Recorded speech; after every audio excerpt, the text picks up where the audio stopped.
Good morning, everyone. Welcome to the workshop for the Advanced Clean Cars 2 program.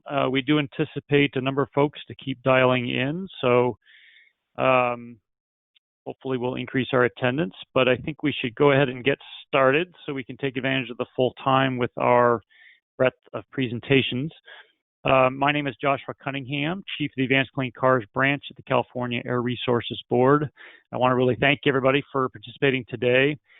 This is as I noted, the workshop for the Advanced Clean Cars 2 program.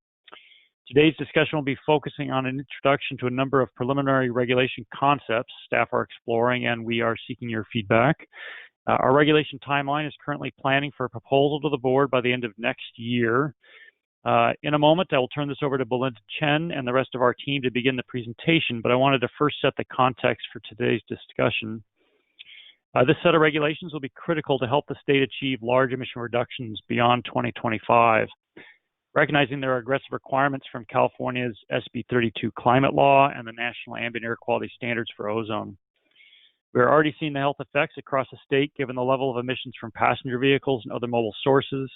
The historic forest fires currently raging in California following extreme temperatures earlier in August have forced people from their homes, exacerbated respiratory illnesses, and created further economic hardship for lower income community members. Luckily, automotive industry continues to innovate and bring important new technologies to the market, including longer range battery electric vehicles, start-stop combustion engine systems, and cleaner burning engine controls. The challenge is ensuring these technologies expand in the market as rapidly as possible. With that said, I want to turn it over to our team to begin the discussion. Because of the wide range of regulation considerations, we have 7 team members who will be helping to present today. This includes Belinda Chen, Marco Jeftik, Jason Gordon, Kevin Sothi, Anna Wong, and Ryan Hart, all from Shobhasani's vehicle regulation team in my branch. We're also joined by Tao Zhan from our research division. So at this point, I'd like to turn over to Belinda Chen to begin the presentation.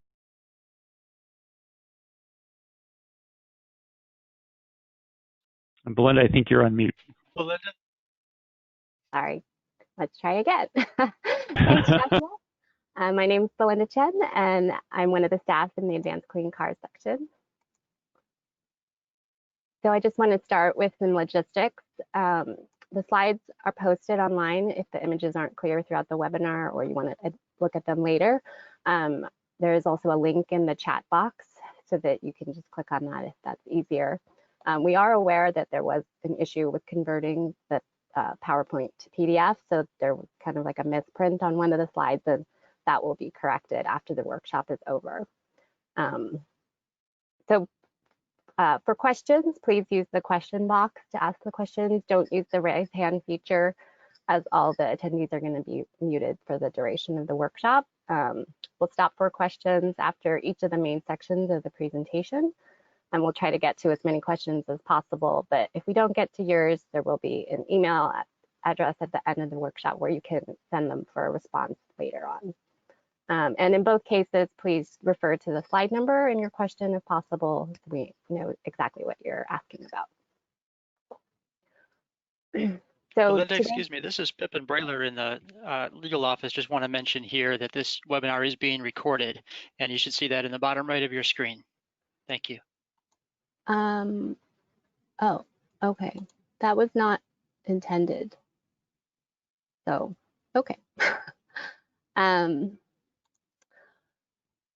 So today's agenda, we are going to just start with some background, and then we're going to move into the greenhouse gas refrigerant provision, and then we'll move on to the LEV criteria emission proposals. We'll take a break and then resume probably around 11 o'clock to discuss some ZEV-related proposals, and then wrap up with an update on BEV costs. And so after each of these 4 main technical sections is where we'll stop for questions. So starting with some background, these first few slides are probably looking familiar to a lot of people. There are 3 components of the Advanced Clean Cars program that work together to reduce greenhouse gases and criteria pollutants. The Low Emission Vehicle, or LEV criteria program, provides standards for pollutants such as hydrocarbons, nitrogen oxides or NOx, and particulate matter that affect ambient air quality. Further amendments to these standards will contribute to reductions in ozone precursors that are needed for attainment of the National Ambient Air Quality Standards. The LEV greenhouse gas or GHG program provides standards for pollutants such as carbon dioxide and methane, which need to be reduced to meet the state's SB 32 and carbon neutrality targets. The third key element of the program is our Zero Emission Vehicle or ZEV program. The ZEV regulation is a technology forcing program that requires vehicle manufacturers to produce an increasing number of ZEVs, including battery, fuel cell, and plug-in hybrid electric vehicles. The electrification of light-duty vehicles contributes to both air quality and climate targets.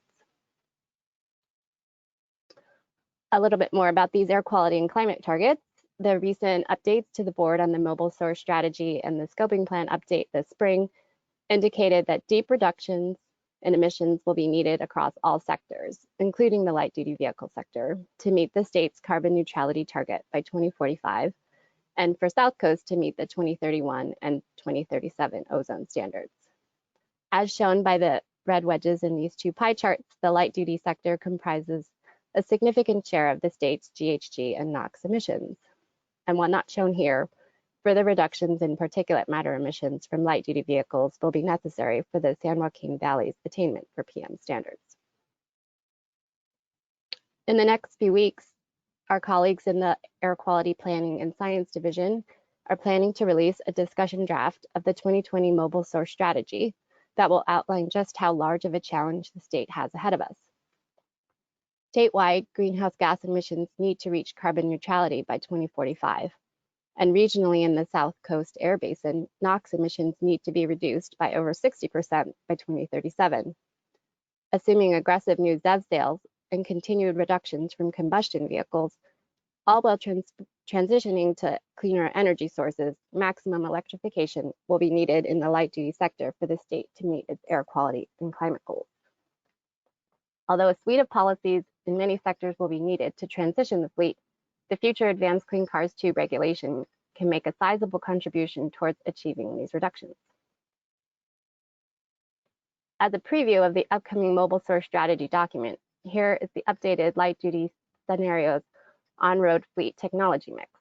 This scenario assumes that sales of conventional vehicles ends in 2035. Meanwhile, from 2030 to 2045, the population of plug-in hybrids, battery electric vehicles, and fuel cell vehicles grows from a little less than 30% of the on-road fleet to 85% of the fleet. This fleet mix results in a 42% reduction in tailpipe NOx in 2037 and an 86% reduction in well-to-wheel greenhouse gas emissions in 2045. But fully achieving carbon neutrality in 2045 will critically depend on renewable fuel sources, especially biomass, and reducing vehicle travel demand. We don't want to get too bogged down today on all of the assumptions that went into this scenario, so I would encourage you all to watch for the discussion draft that will be released soon and tune into the Mobile Source Strategy workshop later this fall. For today's workshop, we are showing this fleet mix to illustrate the scale of electrification that will be required in the light-duty sector to meet our long-term targets. So some of the regulatory concepts presented today are being considered because of this high volume of expected future plug-in hybrids and ZEVs, and the need to transition these vehicles into the mainstream market. I'll now pass it over to Tao Zhan from the Research Division to talk about the Greenhouse Gas Refrigerant Provision proposal.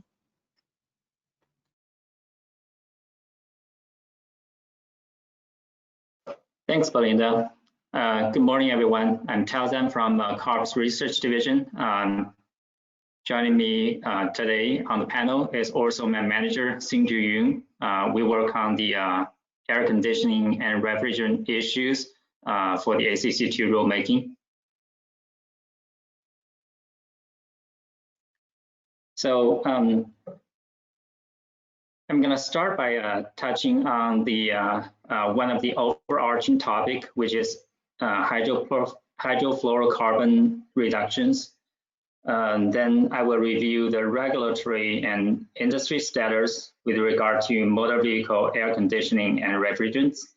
After that, I'm going to present our regulatory concepts for this topic.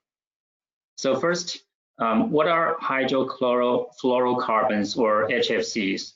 They are a class of chemicals replacing ozone-depleting substances such as chlorofluorocarbons and hydrochlorofluorocarbons. We're discussing HFCs here because the most common refrigerant used in motor vehicle air conditioning for light-duty vehicles, as we know, is R134A. And R134A is an HFC. Even though HFCs do not damage the stratospheric ozone layer for the Earth, many of them are potent greenhouse gases with high global warming potential values, or GWP values. This makes them significant contributors to global climate change. And for this reason, there have been tremendous efforts worldwide to reduce HFC emissions. And specifically in California, we have a state law, SB 1383, that requires a 40% HFC emission reductions below the 2013 levels by the year 2030. Next slide, please. So now let's take a look at some of the regulations pertaining to light-duty vehicle AC and refrigerants. Both CARB and U.S. EPA's current light-duty vehicle GHG rules, which are for model years 2017 through 2025, provide manufacturers with credit incentives for the use of low GWP refrigerants, low leak AC technologies, and efficiency improvement AC technologies. In particular, our ACC I regulations provide AC direct emissions credit, also known as the leakage credit. If using a low GWP refrigerant, cars may receive a maximum leakage credit of 13.8 grams per mile, minus a high leak penalty of up to 1.8 grams per mile. The high leak penalty is calculated based on AC leak rate as evaluated using SAE standard J2727. It goes down to 0 if the AC leak rate is lower than a specified threshold. For trucks, the maximum leakage credit is 17.2 grams per mile, and the high leak penalty is up to 2.1 grams per mile. The ACC I regulations also provide AC indirect emissions credit, also known as the efficiency credit. If using efficiency improvement AC technologies, such as internal heat exchanger, cars may receive a maximum efficiency credit of 5.0 grams per mile, and trucks may receive a maximum credit of 7.2 grams per mile. Next one, please.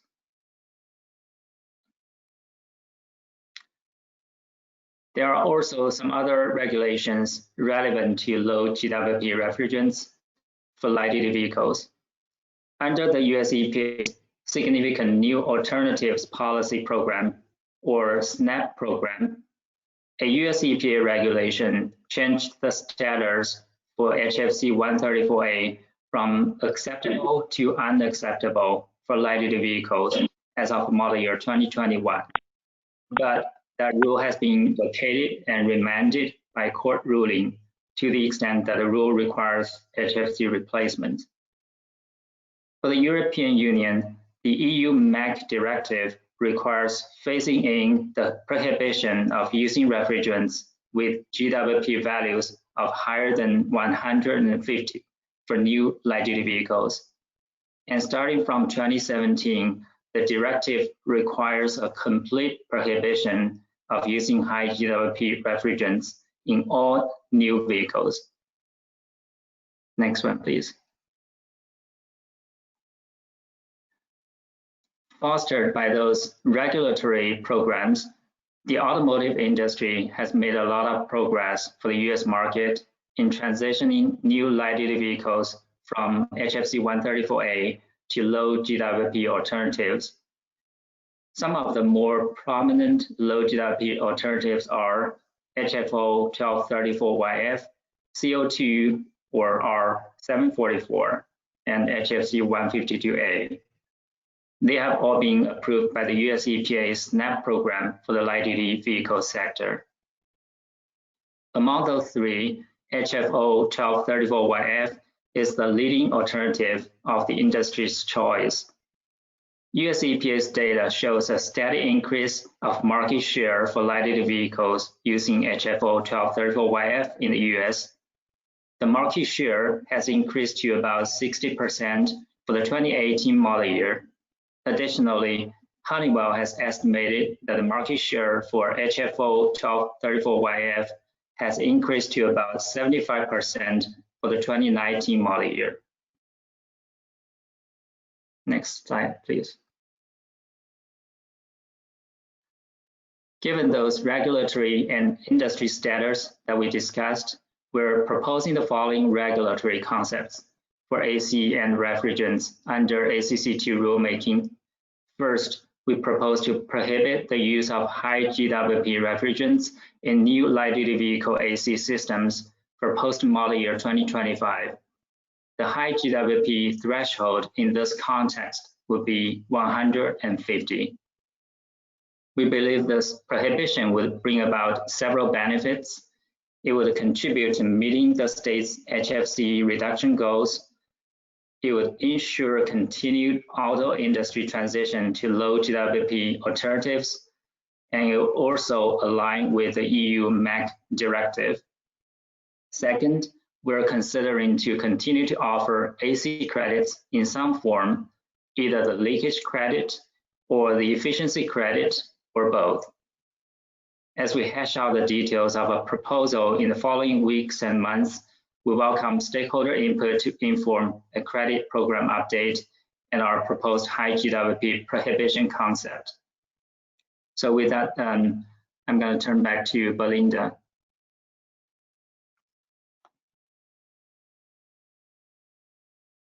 All right, so just as a reminder, everyone should be using the question box in the GoToWebinar control panel, and don't raise your hand because we are not going to call on you. I think there might be one question. Let me just switch screens here so we can show it.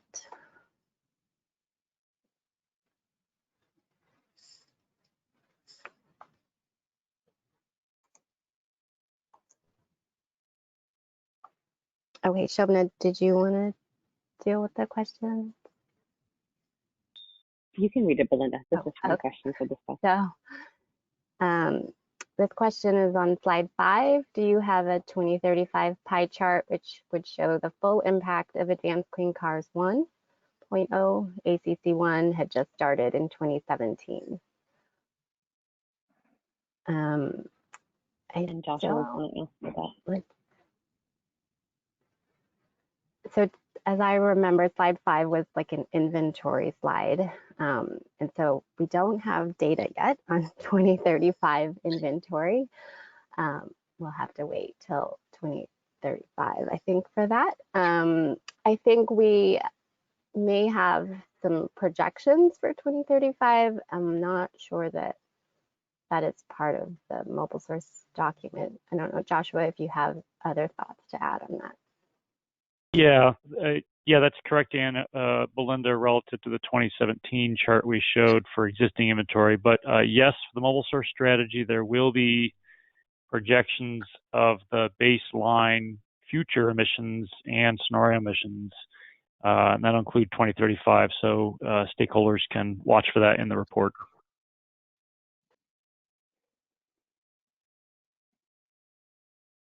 There's one more question. And it's, would leakage and or efficiency credits continue post-2025?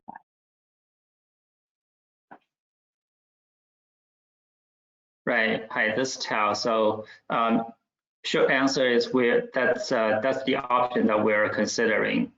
As we mentioned on the last slide, we're considering to continue to offer AC credits in some form. The details is to be hashed out in the following months, and we welcome any input from the stakeholders.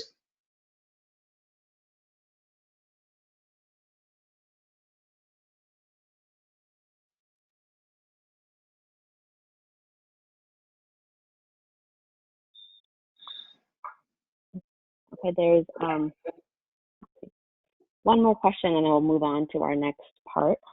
Could you elaborate on what was stated previously that biomass will be a key strategy to lower emissions in the state. What types of biomass is CARB planning to invest in? Joshua, do you want to take that one?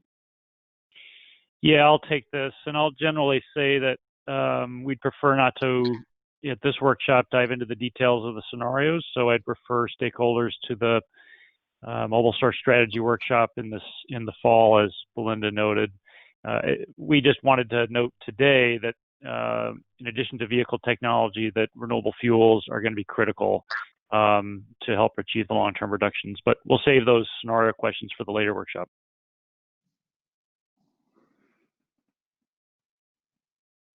Okay, let's continue on.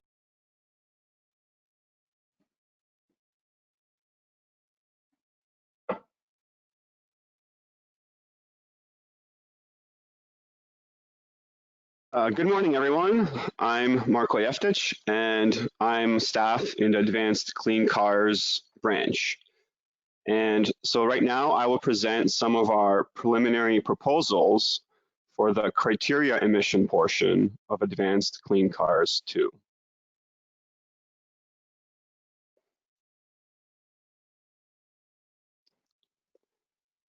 Although we are moving forward with the transition to zero-emission vehicles, reducing criteria emissions from combustion engine vehicles remains integral to the state meeting the federal air quality requirements, since combustion vehicles are still expected to make up the majority of sales in the near term, and once sold, can remain on the road for many years. As a result, our early analysis indicates it will be critical to implement more stringent criteria pollutant standards beyond the 2025 model year. Stringency measures being considered include changes to the NMOG+NOx fleet average standards, modification of the SFTP emission certification, changes to particulate matter standards and medium-duty vehicle regulations, and updating the evaporative emission standards.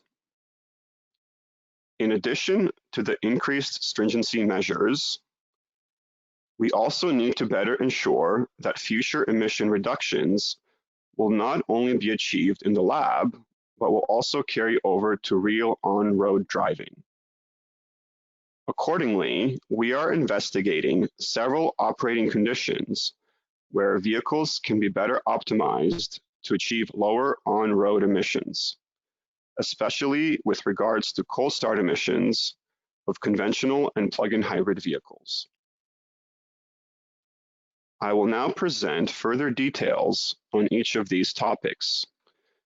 But before I proceed, I would like to mention that staff is also investigating changes to the plug-in hybrid NMOG+NOx credits and updates to the plug-in hybrid test procedures. However, these topics will be covered at a later workshop.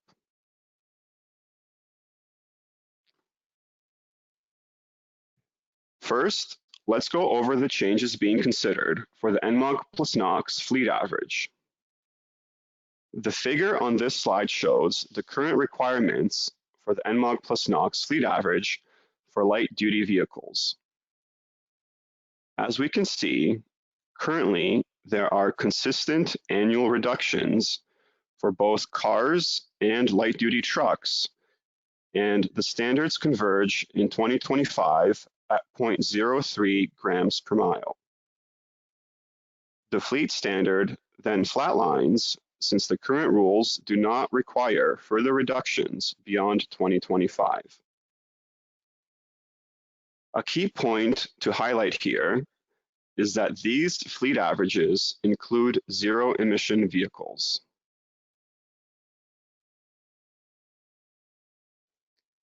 The inclusion of ZEVs in the fleet average presents a challenge going forward beyond 2025. The graph on this slide illustrates what can happen to the non-ZEV fleet average when the share of ZEVs in the fleet grows. As the percentage of zero-emission vehicles significantly increases, we can see that at the same time, the non-ZEVs can become exponentially dirtier under the current rules, yet the fleet will still meet the current 0.03 gram per mile requirement. Given that we need every bit of NOx and hydrocarbon reduction from the fleet to meet future ozone ambient air quality standards, we can't afford to leave anything on the table by going backwards on individual cars that will start out emitting higher than they potentially can and will only deteriorate further as they age and develop malfunctions. Therefore, we need to act now to ensure that we preserve the fleet average of non-ZEVs beyond 2025.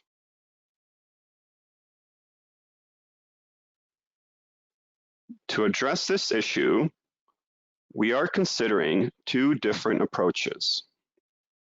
Under the first approach, shown here as option A, the fleet average will continue to include ZEVs, but the expected or required percentage of ZEVs would be baked into the fleet average. With this approach, staff will need to anticipate the annual increases in ZEVs and accordingly adjust the fleet average by the corresponding amount. This approach can offer flexibility to automakers, as they would be able to choose to meet the fleet average by producing more ZEVs or by building cleaner conventional vehicles, or any combination in between. However, this approach does not guarantee that non-ZEVs will be as clean as possible, since it offers the possibility that an automaker will or can sell more ZEVs than predicted or required by the fleet average, which could allow the automaker to sell higher emitting conventional vehicles.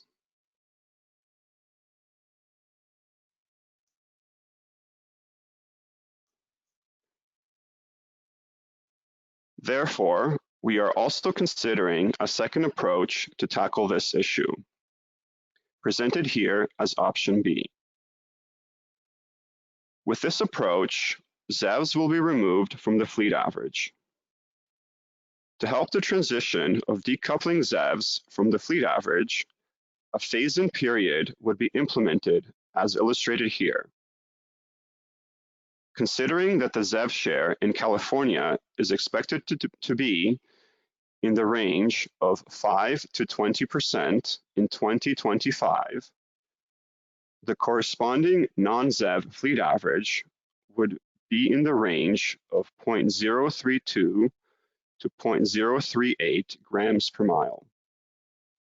To transition from here to a 0.03 gram per mile non-ZEV fleet average, a phase-in period of 2 years appears to be reasonable. This would result in an average annual reduction of 1 to 4 milligrams per mile, which would be less aggressive than the 7 milligram per mile average annual reduction that was required under the current regulations.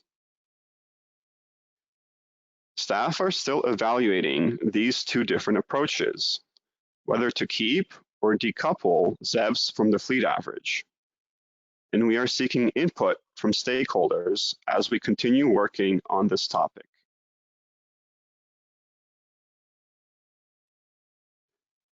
Beyond considering whether to keep or remove ZEVs from the fleet average, staff is also investigating potential NMOG+NOx emission reductions for conventional vehicles. To ensure the cleanest vehicles are on the road in California and that the state will reach future ozone targets, we are evaluating whether a potential reduction from a LEV 30 to a LEV 20 non-ZEV fleet average would be technologically and economically feasible. Furthermore, to speed up the transition to cleaner conventional vehicles, the elimination of the highest emission certification bins is being examined. Specifically, the LEV 160 and the ULEV 125 bins. To meet the 0.03 gram per mile standard, rough projections indicate that new vehicle sales of LEV 160s and ULEV 125s in the 2025 model year will already be very low. And eliminating these two highest certification bins would further ensure that automakers will phase out the dirtiest vehicles in their fleet and offer cleaner alternatives.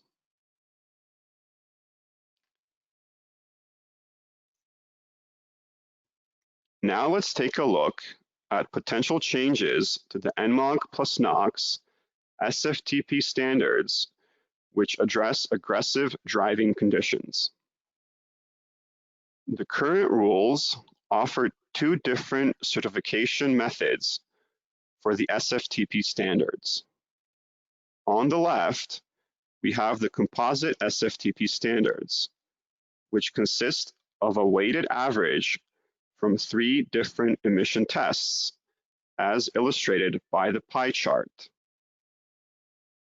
Using this weighted average, automakers are required to meet a fleet average, which gradually reduces to 0.05 grams per mile in 2025, as shown in the graph on the left. The other option is to certify using standalone standards that are shown on the right. With this method, a vehicle must certify to the standards shown in the bar chart for the US06 and the SC03 cycles, where the certification bin is determined by the FTP emission bin of that vehicle. However, although there are two different certification pathways, a survey of current certification data indicated that the majority of vehicles are certified under the composite SFTP approach, and that less than 3% are certified using the standalone method.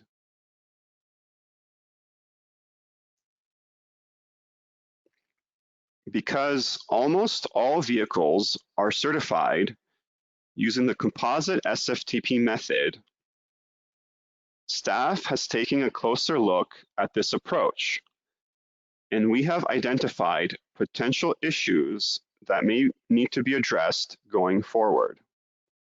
Specifically, composite standards may not do a good job of ensuring robust calibration of vehicles. The example shown in this figure illustrates that a fleet meeting the required 0.03 gram per mile FTP standard in 2025 can meet the 0.05 gram per mile composite SFTP requirement, even if the SC03 and US06 emissions exceed the standalone standards by 50 to 100%, which demonstrates that vehicles could meet future standards by good emission calibration on the FTP cycle alone, while the more aggressive US06 cycle can have substantially higher emissions.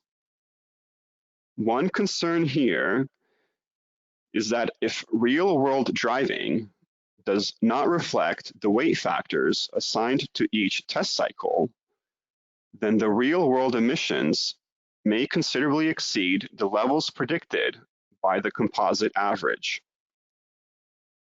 And in addition, although flexibility for the composite method to exceed standalone standards was allowed under the current rules to help automakers with the transition to newer and cleaner technologies for combustion engine vehicles, going forward beyond 2025, we see robust emission calibration as being critical to achieving clean driving in the real world and helping the state meet the future ozone standards.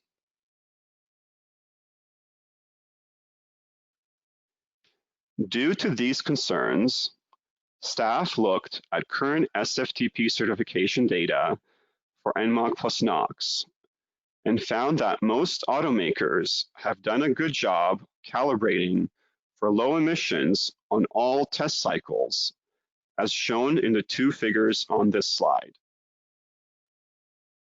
The certification data revealed that the vast majority of 2020 vehicles would be able to meet the standalone standards today, and that there are only a few high emitters that would need to be cleaned up. For light-duty vehicles, we can see in the figure on the left that from more than 300 test groups, only 5 exceeded the standalone standards for the USO 6 cycle. And for medium-duty vehicles shown on the right, we can see that most are below 0.3 grams per mile, and that there is only one high emitter that has much dirtier emissions than all the others at nearly 1 gram per mile. This high emitter exemplifies exactly the type of calibration that we are concerned about and looking to prevent for future vehicles. Therefore, to rein in the highest emitters in the fleet, staff is considering a proposal to require all vehicles to certify using standalone standards. This change will better ensure robust emission calibration of all vehicles across a broad range of operating conditions that may occur in real-world driving. I will now turn it over to Jason Gordon to present our plans for evaporative emissions.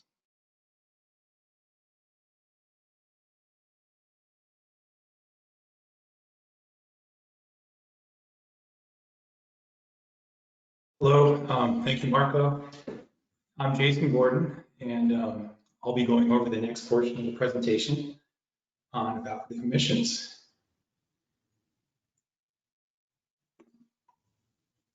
So yeah, another aspect that we're considering improvements to as part of ACC II in order to meet the ozone and air quality standards are the evaporative emissions. So as this chart shows, that while vehicles in the fleet keep getting cleaner, which is, of course, that's a good thing, there still is a sizable contribution to hydrocarbon emissions. And the evaporative emissions component of those hydrocarbon emissions does exceed those of exhaust. The diurnal, which is when the vehicle is parked, and the running loss portion, which is when it's driving, are expected to contribute equal shares. Moving to the next slide, please. So the current standards for evaporative emissions and the fleet emissions are shown here. So for diurnal and hot soak, that standard comes in at, it's a maximum allowable of about 1/3 of a gram per day. And that standard was last revised not too long ago. That was in ACC I, and that took effect for vehicles starting around model year 2018. And the fleet emissions for that portion for diurnal and hot soak come in at 26 tons per day. So that's what we would expect in 2040 using our MVAC model in California. Now for running loss, that has a standard of 0.05 grams per mile because your vehicle's driving. And that standard actually came out originally, so that was a while back, to effect. It was around model year 1995 vehicles. And that standard has not been revised since it originally came out, running loss. And the fleet emissions for that, using our impact model in 2040 in California, are expected to come in at equal to diurnal and hot soak at 26 tons per day. Next slide, please.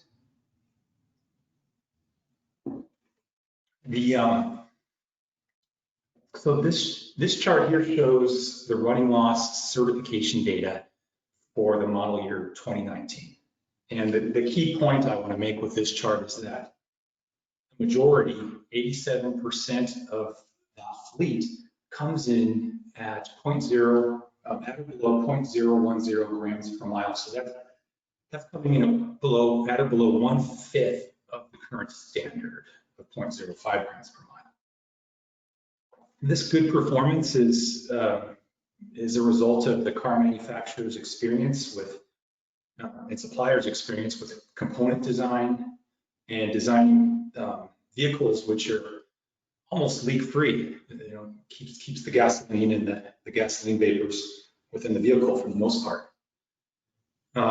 However, as you can see towards the central portion of the chart, those kind of two center bars there, there are some somewhat higher emissions at 0.015 grams per mile and higher for a smaller proportion of the vehicle population.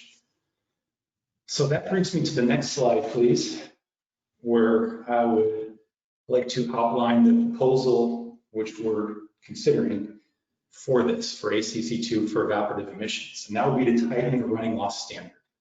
So kind of similar numbers as what you saw on the last slide. We're considering changing the standard from the current of 0.05 grams per mile and going down to 0.010 grams per mile. So in order to get there to that 0.010, that would entail cleaning up or improving that smaller group of higher emitting vehicles. And once this, if we were to make such an improvement, our draft estimate would be that there would be 4 tons per day less of hydrocarbon emissions in California in model year 2040. So that concludes the evaporative emissions portion of what we're looking at right now. So with that, I'd like to pass the baton to Kevin Sothi, who will present the next portion.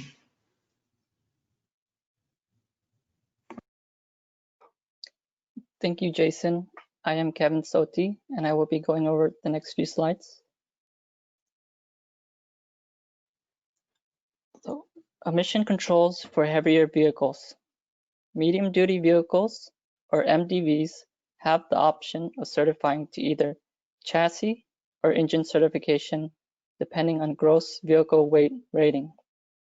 The intent was to allow light-duty OEMs to certify MDVs similar to light-duty through chassis certification, and vice versa with heavy-duty OEMs and engine certification. With the heavy-duty low NOx rules being adopted, engine-certified MDVs will have to meet a NOx emission certification standard that is reduced by 90% from the current engine certification standard by model year 2027. In order to keep both engine and chassis certification equivalent in stringency, we will look for corresponding stringency changes with chassis certification. Next slide, please.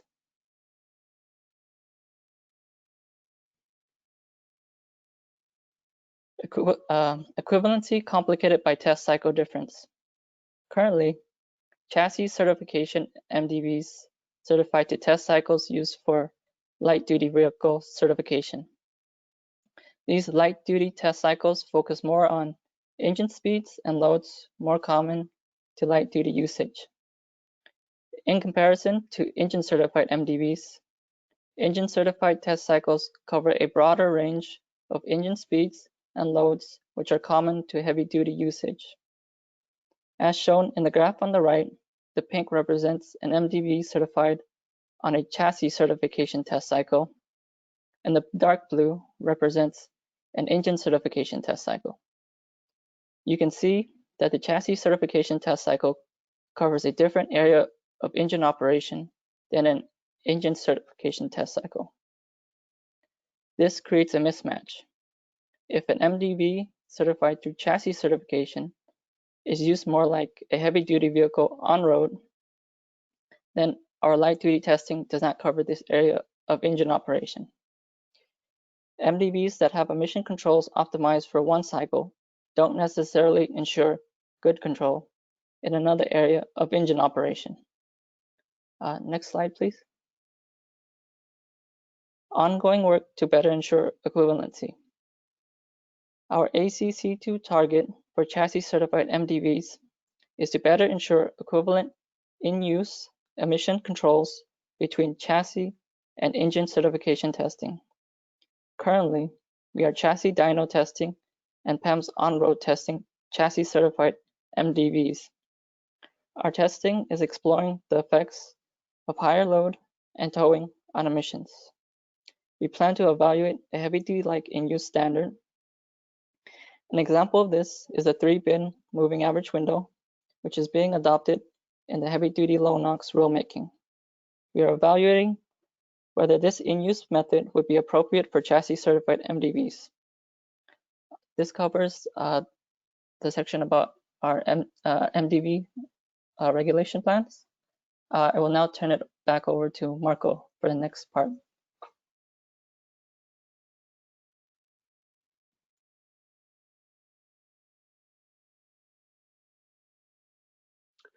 Thank you, Kevin. Another area that staff is examining is stringency for particulate matter or PM emissions. Our current rules have PM standards for both the FTP cycle, which consists mostly of lower speed driving that includes frequent stops, and for the US 06 cycle, which has more aggressive accelerations and higher speeds that are more typical of highway driving. The current PM standard for the FTP cycle is 3 milligrams per mile, and it phases down to 1 milligram per mile from 2025 to 2028, as we can see in the figure here. On the other hand, the PM standard for the US 06 cycle is currently set at 6 milligrams per mile and remains constant without any further reductions under the current rules. However, recent staff testing and analysis have indicated that increased stringency for the US 06 PM emissions may be warranted.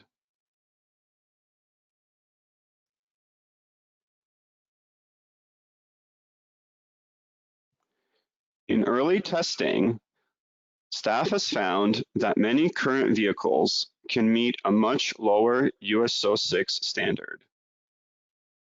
More than 80% of the tested vehicles achieved under 3 milligrams per mile on the US 06 cycle. Although high tested test variations were observed for some vehicles. Additional analysis of the latest 2020 certification data showed a similar trend to the test data. In particular, more than 80% of vehicles had PM emissions below 3 milligrams per mile on the US 06 cycle. And in addition, over 70% of vehicles had US 06 emissions below 2 milligrams per mile, suggesting that automakers are already doing a good job in minimizing US 06 PM emissions for most vehicles. Therefore, while recognizing higher variability exists for some vehicles, staff will consider proposing a more stringent US 06 PM standard, such as a phase-in to somewhere around 3 milligrams per mile, to ensure that all future vehicles can keep PM emissions low across a broad spectrum of driving conditions.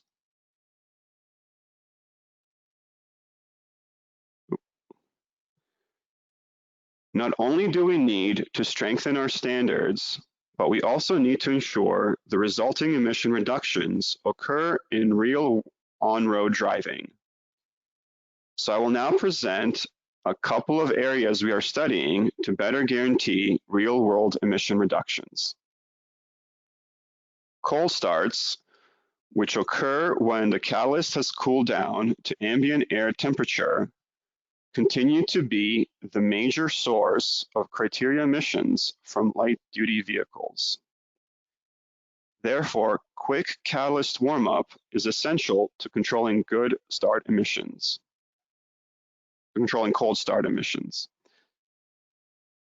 However, staff has found that real-world driving can lead to changes in the catalyst warm-up behavior compared to lab tests. More specifically, testing revealed that different soak times than those prescribed by lab tests can affect the catalyst warm-up and result in emissions that are significantly higher than the certification tests conducted with 10-minute and overnight soaks, as illustrated in the figure on the left. While the overnight soak is intended to represent the worst-case emissions with a fully cold catalyst, test results showed that intermediate soaks of 30 minutes to 5 hours frequently had much higher emissions. The increased emissions for intermediate soaks were observed across a wide range of vehicle makes and models, indicating that this was an issue for most of the light-duty fleet rather than one or two high emitters. This trend is concerning since real-world data suggests that over 40% of vehicle starts occur after intermediate soaks, as illustrated in the bar chart on the right. Results from early testing and discussions with many automakers indicated that substantial emission benefits can be readily gained in this area, as illustrated by the dashed lines in the figure on the left, and that this can be done largely by software calibration changes rather than any new hardware on the vehicle. Therefore, staff is planning to propose changes to the certification testing requirements to reduce emissions from intermediate soaks.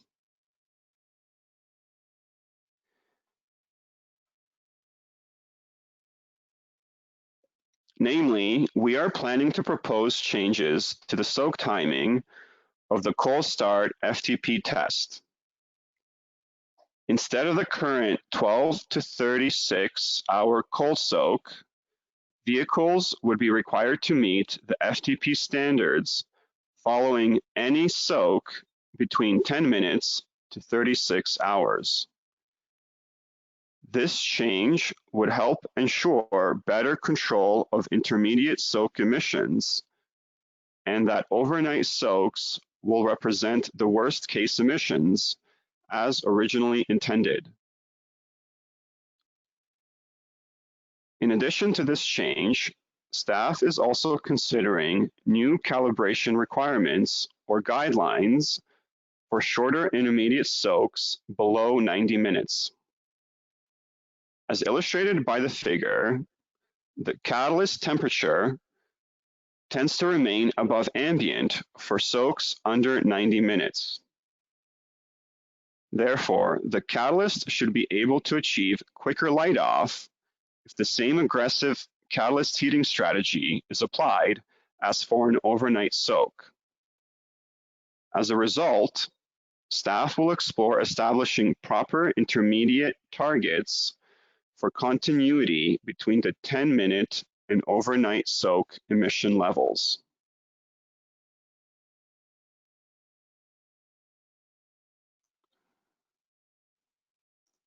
Cold start emissions are not only affected by the soak duration, but also by the initial idle duration at the start of a trip.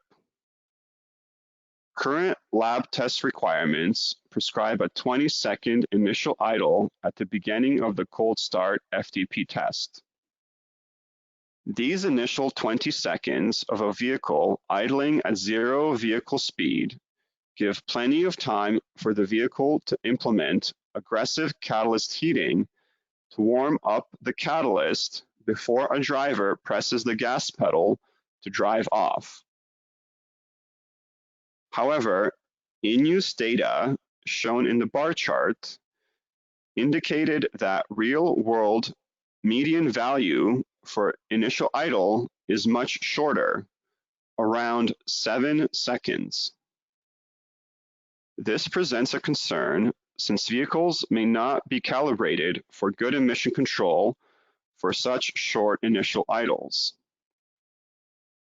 As a result, staff conducted a test project to quantify the emissions from these shorter idles and compare them to emissions from a certification test with a 20-second idle.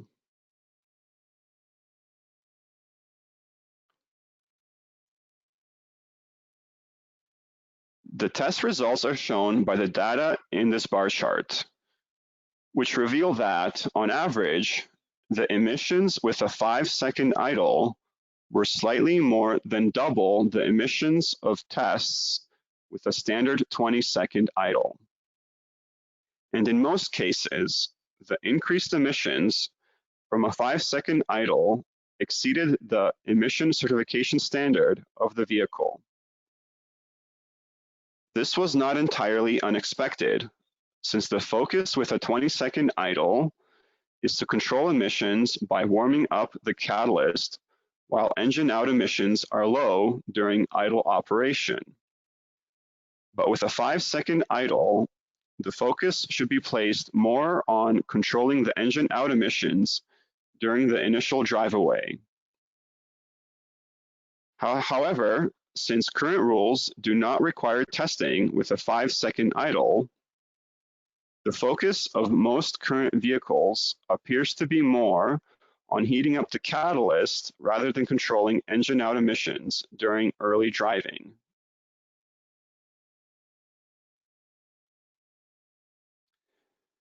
Therefore, one regulatory concept under consideration is to establish an additional emission limit for a cold start FTP test with a 5-second idle. This amendment would help ensure good calibration for controlling engine out emissions for quicker drive-offs. This concept is still in its early stages, and staff is considering several options regarding its implementation. One option would be to implement the 5-second FTP emission limit as a multiple of the current 20-second FTP emission standard. Furthermore, we are considering whether to implement the standard as a weighted 3-bag value or as an emission limit for a single cold bag. And finally, staff is aware that there needs to be continuity between the two cases, the 5-second and the 20-second idles, and that other idles in between these at least do not exceed the worst case emission levels that occur with the 5-second idle. In addition to these changes, we are also exploring additional requirements that would call for vehicles to continue heating the catalyst as aggressively as possible, even after drive-off. In-use data indicates that the initial drive-away is not very aggressive, so this requirement would not be applicable to higher torque conditions. However, preliminary information suggests that the extra heat to the catalyst may only provide a minimal incremental benefit, so staff is still exploring whether to pursue this path or not. For both of these areas, feedback from stakeholders will be valuable in determining the best path forward.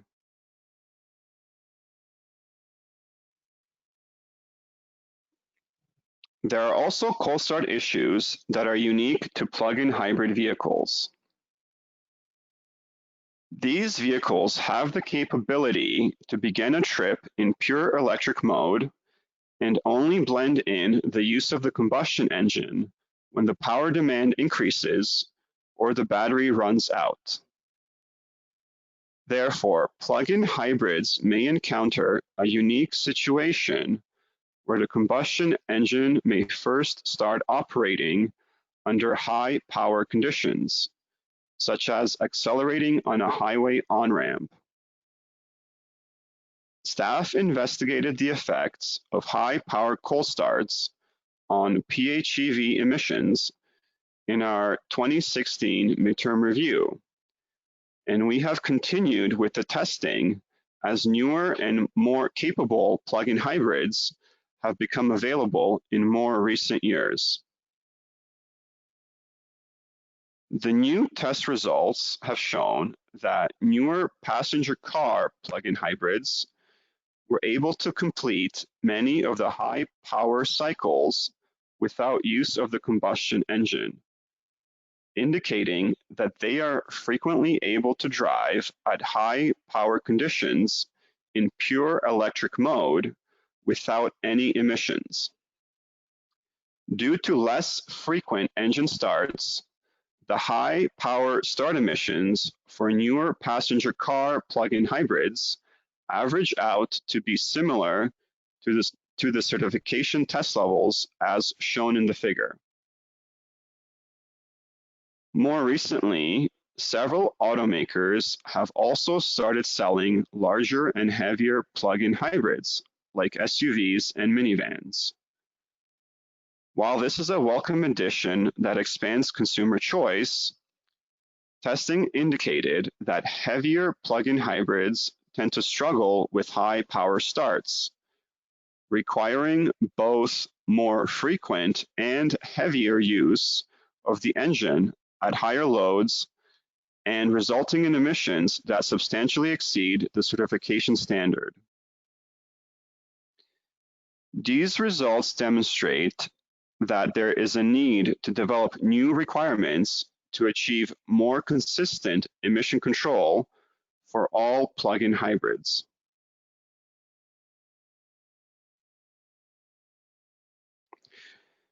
Based on the test data of the better performing plug-in hybrids, we are currently considering proposing a new emission standard that would correspond to a test cycle more aggressive than the UDDS, but less aggressive than the USO6 cycle. In the figure here, the emissions are plotted with respect to their standard versus the maximum power observed during the initial engine start. As shown in the figure, the car plug-in hybrids had consistently lower emissions within the highlighted region between the UDDS and the USO6 drive cycles.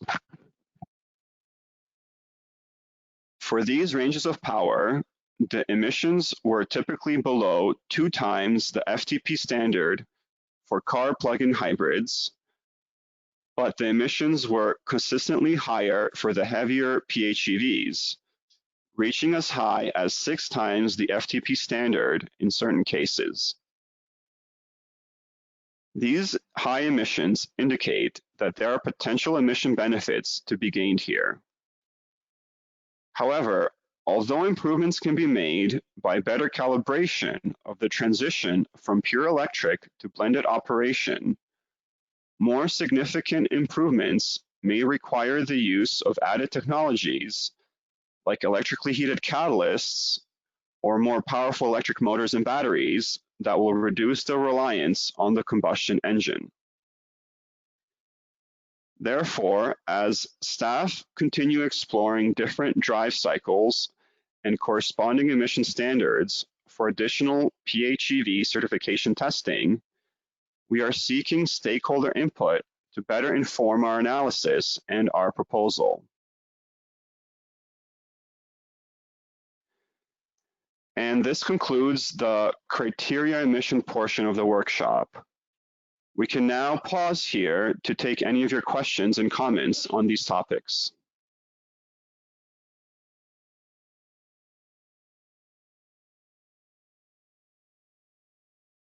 Thanks, Marco.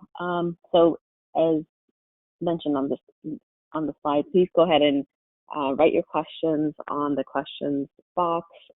If you can include a slide number, that's very useful. And just to remind everybody, we're not going to unmute anybody because there's a lot of people for this webinar. So you don't need to raise your hand. Go ahead and type your questions in the questions box. Okay, so we'll take the first question. What are the exact definitions and specifications that will define and are defining ACC vehicles? And just to remind everybody, these are Advanced Clean Cars regulations are for light duty vehicles, passenger cars, light duty trucks, and medium duty vehicles that are certifying using the chassis standards. Mike, did you want to add anything else to that? Nope, that sounds right. We probably should have done that at the beginning, but these are all the vehicles up to about a 14,000 pound gross vehicle weight rating cutoff point is what we've typically handled with the light and medium duty regulations. So the next slide.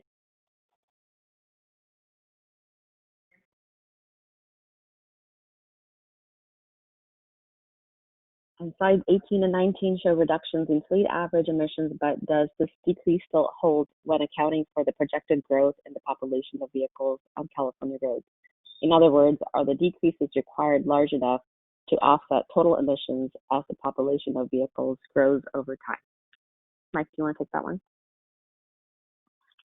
Sure. So slides 18 and 19 exclusively show the fleet average requirement for new cars. So it is only looking at what is required in the mix of new cars being sold.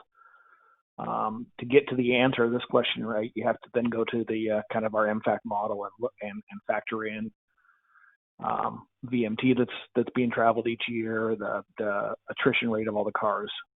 So I will say from past experience, even though we don't have the slide, we have a slide handy here, from past experience, while the fleet average is declining like that, it typically will, the fleet as a whole will typically still be cleaning up, but usually then it's a few years after you would hit a flat line, like for 2025 model year, usually a few years after that, if you made no further changes, the curve would start to bend back up as increased population and VMT eventually overwhelms that growth. So I would expect that same trend here, even though we don't have it plotted. It would be part of our analysis, of course, but it would likely show that it's a few years out past 2025 that the fleet emissions start to increase again because of the increase of population and VMT.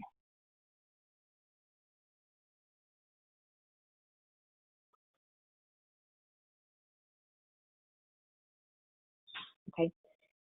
We have a lot of questions coming in, so I'm going to try to get all the questions and read them and assign people to answer them. So we'll try to go through most of our questions. In option 2, which excludes ZEVs, for standard design, slide 19 and 20, how are plug-in hybrids considered? And they would be considered as they are considered now in the, I guess, in the conventional vehicle category there for NMOG+NOx credit. And is that part of a consideration of 0.02 or better target, which I'm assuming is the NMOG+NOx target that you're referring to? So Mike, do you want to take that one as well? And then the next one is, could you explain? Yeah, go ahead. Yeah, that's fine. I can handle these too. So I think the slides referring to, we were talking about the fleet average and the options to either keep ZEVs in the fleet average and continue to reduce the fleet average, or take them out. If we take ZEVs out of the fleet average, yes, we have to deal with plug-in hybrids one way or the other, right? The one way you could deal with it is still keep them in the fleet average as charge sustaining only. So if they are certified at a SULEV 30, it would be counted as a SULEV 30 in that fleet average. And they wouldn't get any credit in the criteria pollutant space for any plug-in hybrid electric operation. So that would be one way you could deal with it and make sure that the gasoline operation doesn't get worse. That's not completely inconsistent with what we've done in the past and sort of testing things in the worst case. But obviously it gives no credit to plug-in hybrids in the criteria pollutant space, just like it would give no credits to BEVs or fuel cells in the criteria pollutant space. I think we would not want to take BEVs and fuel cells out and leave plug-in hybrid, the electrified part of plug-in hybrids in, because that would end up with sort of a weird position where plug-in hybrids can help you in your fleet average, but BEVs and fuel cells can't. That probably is not the right outcome to put a bias into the solution like that. But we haven't figured everything out there on what's the best thing to do, but it would probably pull, if we're going to pull the electrified part out of it, we'd probably pull it out for plug-in hybrids as well. The other question, I think, was about one of the next slides, this slide here, right? So if you remember the way our fleet average works, you have individual categories, certification levels you can certify cars to, from LEV 160 all the way down to LEV 30 and several levels in between. So one other way, in addition to or instead of or some sort of combination to avoid gasoline cars getting dirtier or certifying to dirtier levels as we include more ZEVs, we could drop off the highest categories like the LEV 160 or the ULEV 125 category and not have those available options anymore for a manufacturer to use. That would ensure that every car is certified at, say, something like a ULEV 70 or cleaner level. So that's another way to avoid some of this where we get gasoline cars down to very low levels, and then as more and more ZEVs ramp up, those gasoline vehicles start to get recertified in the future at dirtier levels than they used to be. And so that we end up with the last remaining gasoline vehicles on the road being certified to the dirtiest standards we allowed at the time. So we're trying to avoid that situation, and that was one other way of getting at that. And that's also not inconsistent with the past. When we went from LEV 1 to LEV 2, we dropped the TLEV category as the dirtiest category. When we went into LEV 3, we looked at dropping some of the older categories as well. So it's not, again, inconsistent with past practice that as we move the fleet average down or move the program down, we drop off some of the highest categories.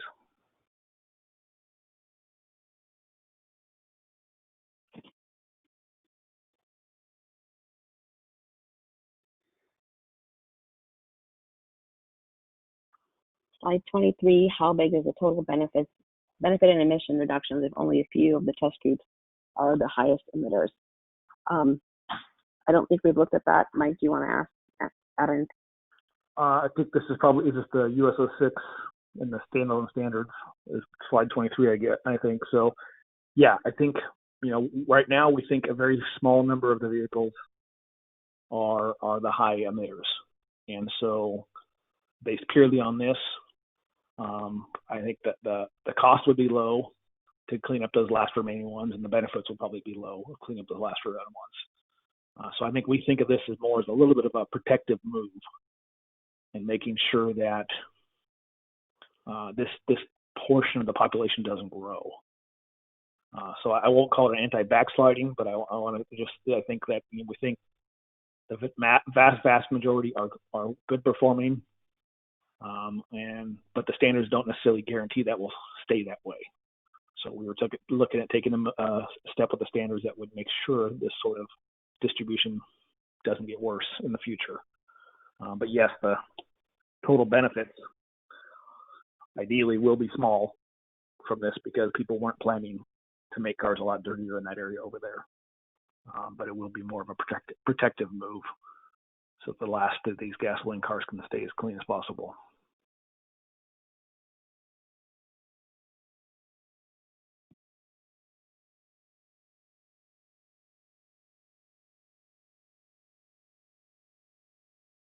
Okay. Can CARB's material in future cases be presented in a way that eliminates barriers to comprehension? The jargon of these very technical proposals and rules is a huge barrier for many interested members of the public to engage. For example, what are SOAPs, NMOG, SFTP? It would be great to define these as proposals are presented. And we've tried for these slides, obviously, to make sure that in our on our title, we talk about that there are different test cycles. What we can do is when we repost these slides, we can have the acronyms defined so that someone is looking at that and can go back to the test procedures. We're just trying to balance, having a technical workshop, making sure that we can get our proposals across, as well. So we're happy if you have any questions, send us an email on the Clean Cars email address, and we can definitely explain any questions you have. If you want to go back to the slides afterwards and have specific questions, we can try to address them that way. Let's go to the next slide.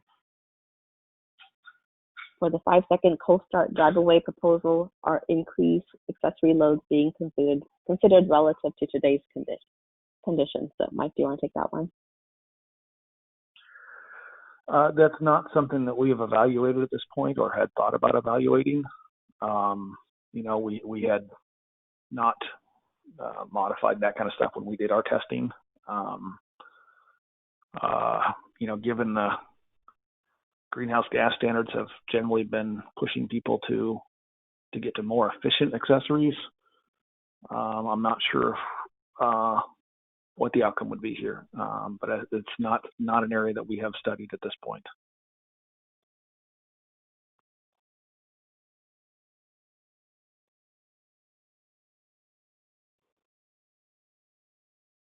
I've tried to group some of the questions here together. So we have medium duty questions. So in general, can you talk more about the numbers of and issues for Class 2A vehicles within ACC I and ACC II?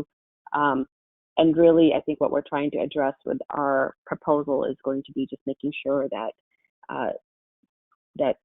because there have been heavy duty changes for the heavy duty engine standards, we want to make sure that we are also addressing the medium duty chassis side. And for slide 30, for heavy and medium duty, is on-road PEMS testing currently required? It is not, or is requiring on-road PEMS under consideration. So I'll let Mike add to this question, but yeah, we are looking at moving average window standards, similar to what they have done on the heavy duty engine side. Mike, do you want to elaborate on that? Yeah, sure. So for heavy duty, yes, on-road PEMS testing is part of something that's already done. There's a requirement that engine manufacturers do some, and then EPA and CARB do some as well, right? The heavy duty folks just adopted a new rulemaking a month or so ago, and they've changed that kind of test procedure for doing on-road PEMS testing. That will phase in the future. And so they are moving from something that's called not to exceed, or NTE, to a thing called the 3-bin moving average window, just to throw more jargon and non-intelligible acronyms at you.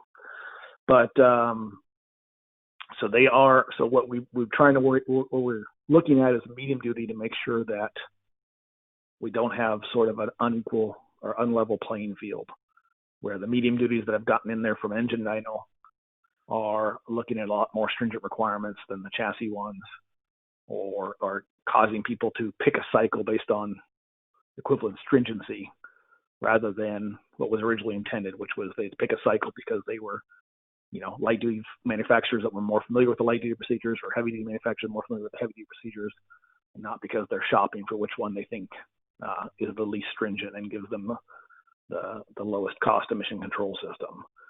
So we are looking at the one way we are thinking about trying to assure equivalent, robust emission control in that medium duty category, regardless of whether you chassis certify or engine dyno certify, would be to apply the same on-road PEMS type testing procedures and standards. So that is our number one sort of path being investigated. And that would be something like what they just adopted for heavy duty, called the 3-bin moving average windows, where you literally put PEMS devices on the vehicle and drive them around on the road and collect data and sort and analyze that data to decide compliance. So that is the number one path we're looking at to try to get equivalent emission control type of systems and in-use performance.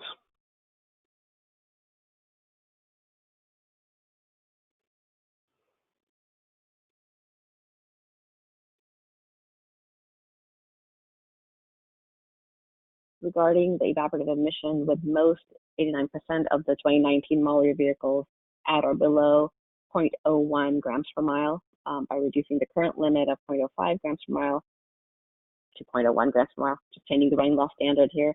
How much lower do you expect the evaporative reactive organic gas emission line in slide 24 graph will become? So I guess to go back really quick to the slides here. Yeah, I think the two slides we still have the pie chart on one of the next two slides. Oh, no, I'm sorry, the one that's got the table. That one, right? That one. So I think from our preliminary numbers, we thought we could get somewhere around 4 tons per day of reduction. So if that, the two numbers to get there are 52 that make up that line. So we're looking at like a 10% reduction in that line. That's, for approximation of where it would be. But I will caveat that, we've been evaluating these proposals, and we sort of have to, at this point, evaluate them sort of one by one and look at these things. For our actual staff report and final proposal, we have to look at all these things working in concert with each other.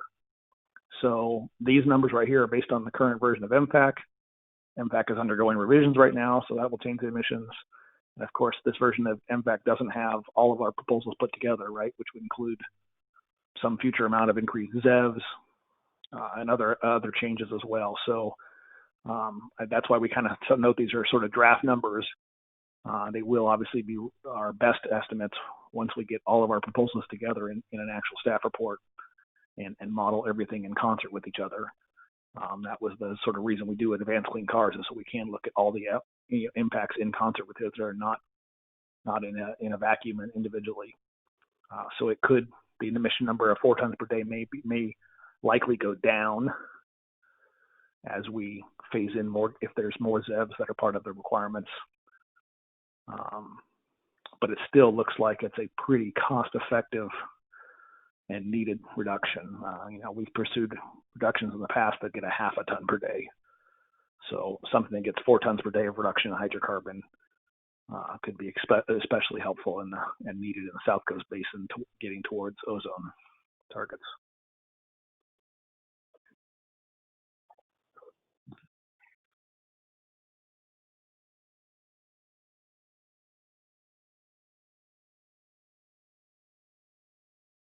Okay. The current inclusion of EVs in fleet averages, the composite standard option, PM test differences, coal start specifications, slope timing, plug-in hybrid, high-power coal stars, etc., all appear to undermine certainty and pollution reductions needed to protect public health, as well as address disparities in terms of where higher polluting vehicles may be operating. Has the level of excess emissions, health impacts caused by these flexibilities been quantified as you consider eliminating these higher emission outcomes? Appreciate the framing of these emission concerns as impacting California's ability to attain health protective clean air standards, and believe these are critical areas to correct in the new standards. And I guess yes. Yeah, go ahead. Sheldon, I can add on. This is kind of a carry on from the last thing here, right? So we have been in the process of working with our inventory folks to update MFAC from 2017 MFAC to 2020X, they call it, I think, because they're not committed to a date yet. But we expect that we'll be using that new version of the MFAC for our actual proposal. So in that, obviously, we're trying to model as many of these things as possible and get our best estimation of what's happening in the real world now and what the world might look like if we adopt these provisions. So that will be part of our proposal, but we do not have that right now. For example, the new MFAC 2020X has incorporated the higher emissions on intermediate soaks that Marco talked about, where if you park your car for an hour or two and soak it, and meaning leave it with the engine off, go in to eat lunch and come back out and start it up, higher emissions. So that is in the model now. But the model does not comprehend, like, for example, one of the other issues Marco had, which was a median 7-second idle before drive off, and emissions being, roughly double what they are when you have a 20-second idle. So we're working on having the model sort of estimate these things the best it can, what's happening. And so then we can run sort of A to B comparisons with and without this. And again, it will be part of obviously our official staff report and all that, but we are still probably 6-8 months out from being able to do that kind of analysis.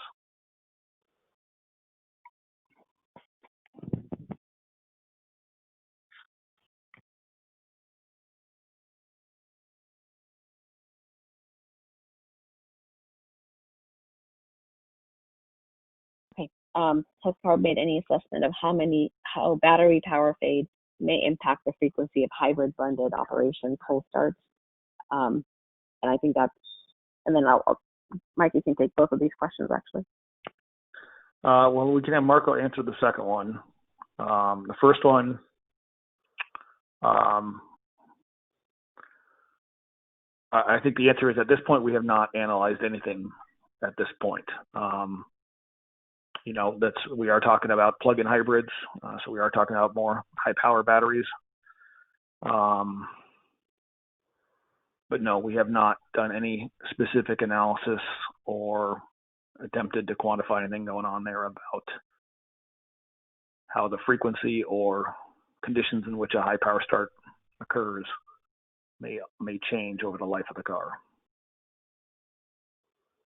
And then maybe Marco can try a stab at re-explaining 39.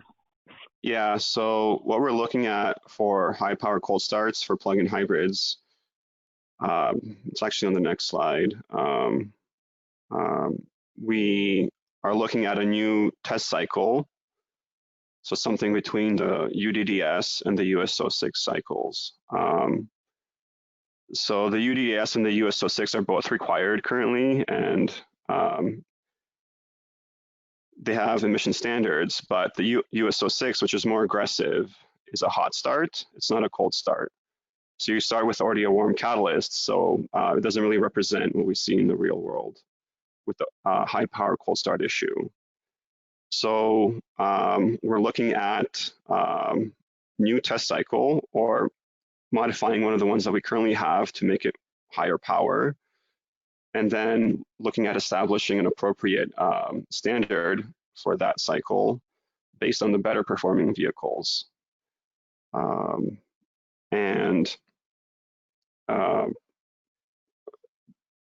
So as we saw that a lot of cars in this region were able to, when we looked at this power region between these two cycles, the UDDS and the US-06, their emissions were somewhere in the region of 2 times the FTP standard.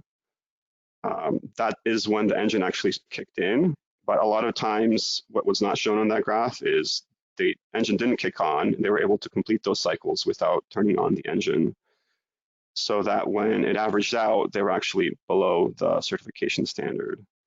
Then the heavier plug-in hybrids for that power range had much higher emissions, sometimes up to 6 times the FTP standard. So if we were to propose a new standard, it might be something along the lines of no higher than 2 times the FTP standard, some sort of multiple like that, based on the better performing vehicles.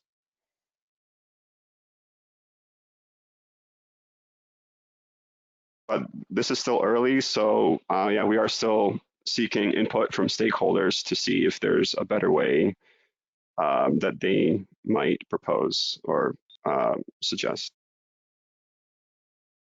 And there was a similar question, Marco. Could you explain the detail of high power cold start cycle and providing extra external heat to catalysts can take time to develop with regards to this proposal? What is the CARB timeline?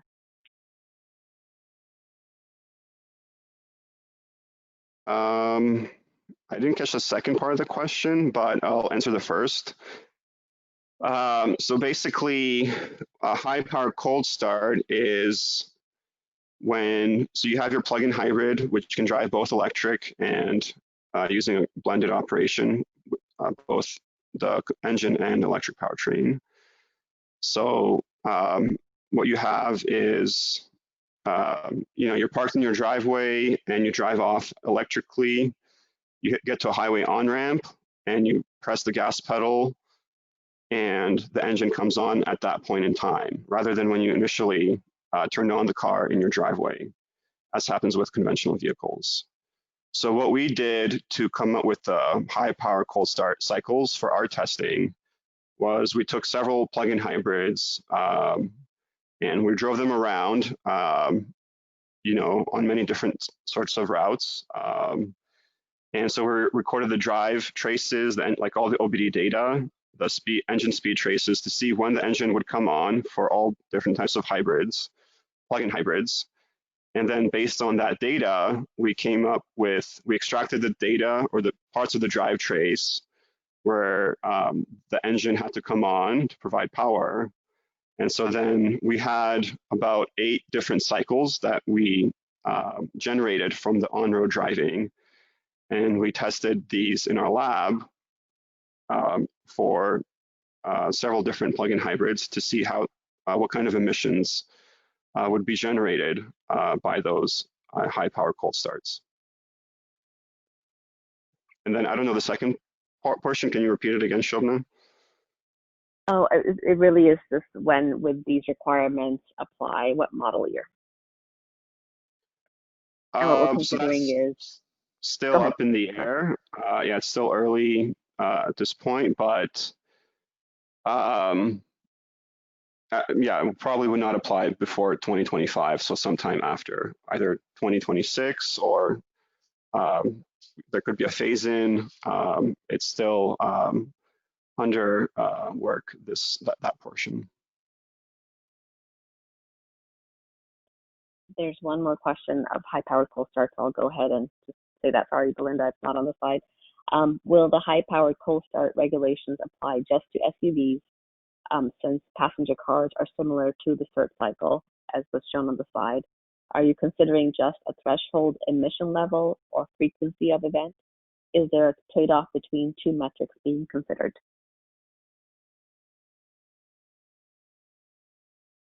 Marco, do you want to take that one? So no, I think it would apply to all plug-in hybrids.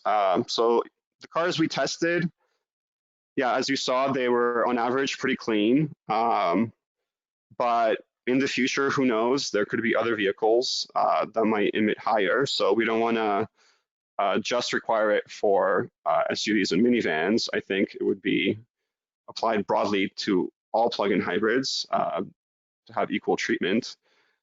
And then if the second part was asking, can you remind me again, Shobna?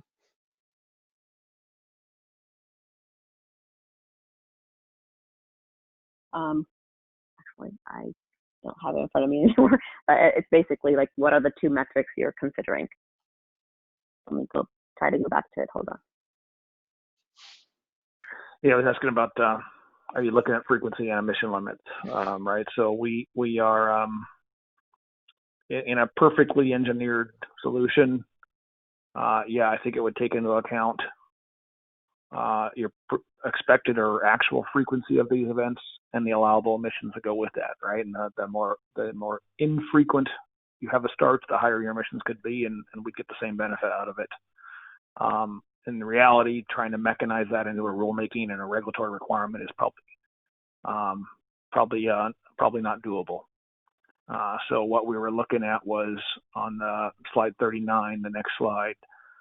You could see we were looking at some sort of a power requirement up near what a USO 6 gets to, perhaps not as high as a USO 6 maximum power level, and trying to ensure sort of good control on emission starts at those levels, at those power levels and below, and then and which could be met with, you know, a combination of either not starting the engine there or having good control when you do start the engine there, and knowing that, you know, not sure what to do with the engine starts that are even higher power than those yet, other than they would certainly be a lot less frequent than what we have today.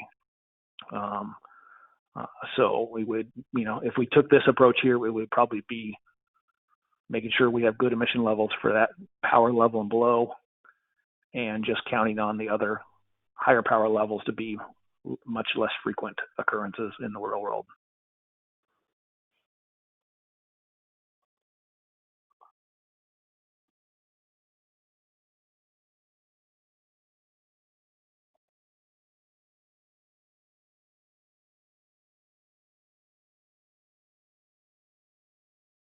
Want to go to the next slide, Belinda?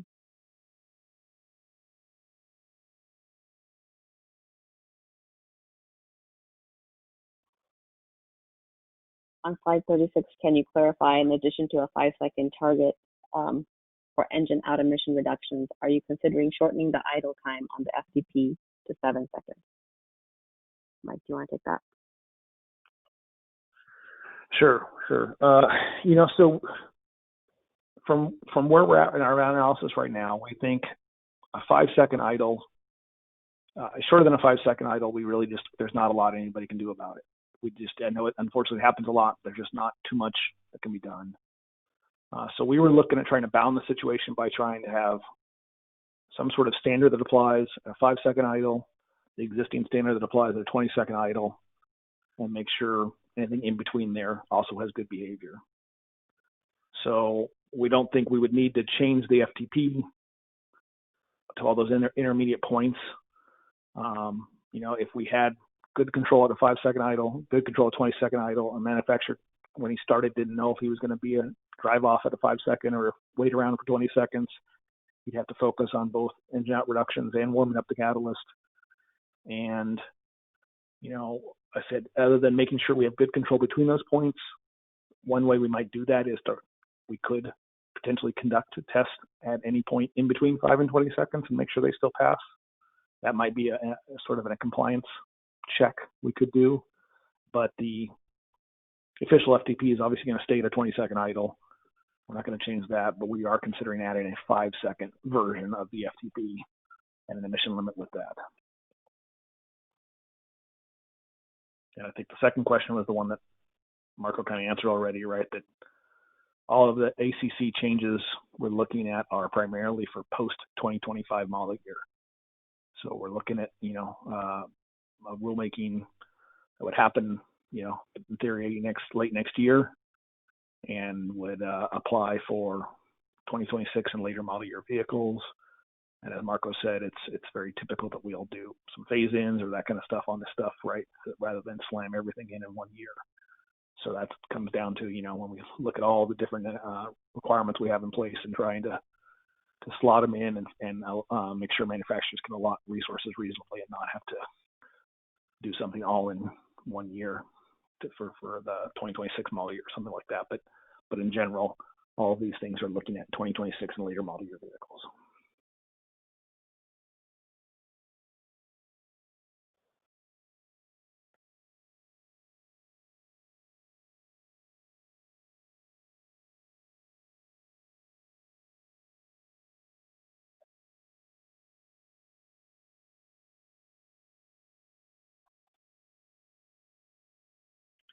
Is staff willing to, go ahead. I was just going to read in your absence. I was going to read it for you and assign it to somebody. Go for it.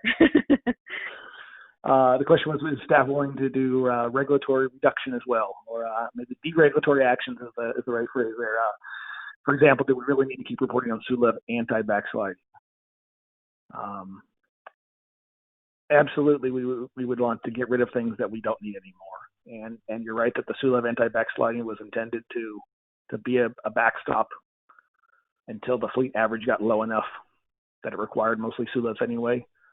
So yes, I would agree that there would be no purpose in keeping the anti-backsliding aspect going forward because it would have served its purpose, which is this stopgap between the end of TZEVs and the tightening of the fleet average enough that SULEVs are being produced in high numbers. So that I agree it would be an element. If you have other elements like that, we certainly would. You know, there's no reason to keep things in that don't serve their purpose anymore. This other question here about, you know, we talked about the two sort of dirtiest or highest levels, if you will, the certification levels of LEV 160 and ULEV 125, and the question is what type of vehicles are in this. So if you look right now, the fleet average is only about 80 or 90 milligrams per mile, or 0.08, 0.09. So you have a huge variety of cars, and that's the flexibility for manufacturers, whether they put stuff here. So if you were to look at it right now, you would not see, I think what the question is getting at, you would not see a trend that high performance cars are here, or the big pickups are here, or something like that. Within an individual vehicle manufacturer line, these, this could be the vehicles in the level 160 category might be the vehicles that are the next up for a massive redesign. So they've got the sort of a legacy system from the last 3 or 4 or 5 years. Generally, that's what manufacturers are doing is, they wait for refreshes and redesigns to implement a vehicle down to a lower standard. And by having these different bins, they can kind of do that with their natural turnover of model refreshes and redesigns. So I don't think you would see any obvious trend right now in the level 160, level 125 categories as to the types of vehicles. In the future, in 2025, for example, when you have a fleet average of 30, what vehicles, I think you'd probably be curious what vehicles will be left in these categories. And that's, I think, a hard one to predict too. I mean, if the fleet average is 30 milligrams and you certify a car in the level 160 at 160 milligrams, you have to certify another 5 or 6 cars at SULEV 20, even more than that, right? You've got 130 milligrams you got to make up with SULEV 20, so you've got to certify for every 1 car you certify in the level 160 bin, you've got to certify 13 cars in the SULEV 20 bin to make it balance out the SULEV 30. So whatever it is left over in 2025 would have to be a low volume application of something. And then, of course, unless you're just making up with lots of ZEVs, but even with ZEVs, you'd have to be selling, 5 BEVs or fuel cells to offset 1 LEV 160 when the fleet average is SULEV 30. So it's, it's not what you'd expect right now in seeing just sort of Corvettes or something like that in this category. You have a mix of everything in there right now, and what will be left down there at the end is hard to kind of predict as the manufacturer manages his fleet and with normal refresh and redesigns to bring the vehicles down to lower standards.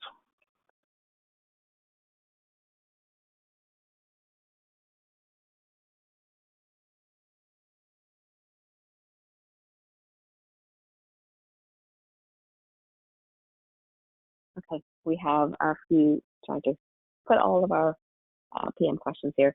So do you think, so slide 31, do you think about introducing particle number limits in addition to PM to be able to regulate down to very low values? At this point, we're not considering that. I think we dealt with that in our midterm review, that our standards are going to be mass standards. Mike, if you want to add anything more to that. No, that's on point. Okay. Many studies in Europe show that particulate emissions are higher under aggressive real-world driving conditions in the absence of a formal RDE test as in Europe. Is California considering real-world PEMS testing for dynamic driving, including low temperatures and high altitude? I think in general, I guess I will say in general, we are looking at a PEMS test or like some sort of screening test. We do not have anything, that proposal in here for this workshop because we are not far along. I think that's just something that we're considering at this point, but don't have a proposal yet on that. Mike, do you want to add anything? Yeah, I was going to say we haven't looked specifically at a particle. Even if we're thinking about something like an RDE, we hadn't been focused on a PM or particle number portion of it. As Marco showed with the US06, we find most of the cars, once they get good FTP control, are getting pretty good US06 control. So I think we believe our mass standard is driving people the right direction. And a little bit of tightening up on the US06, we think will ensure they don't implement a solution that only works at low speed, low loads, and gets us pretty good control in use. We have not spent time looking at high altitude specifically or low temperatures. We've been focused on just sort of making sure we kind of get the biggest portion of operation and use covered. But I think that, I don't think it's likely that we would head down the path of a particle number RDE-based standard to do this. We think another US06 mass-based standard or lower the existing US06 mass-based standard gets us most of the benefit.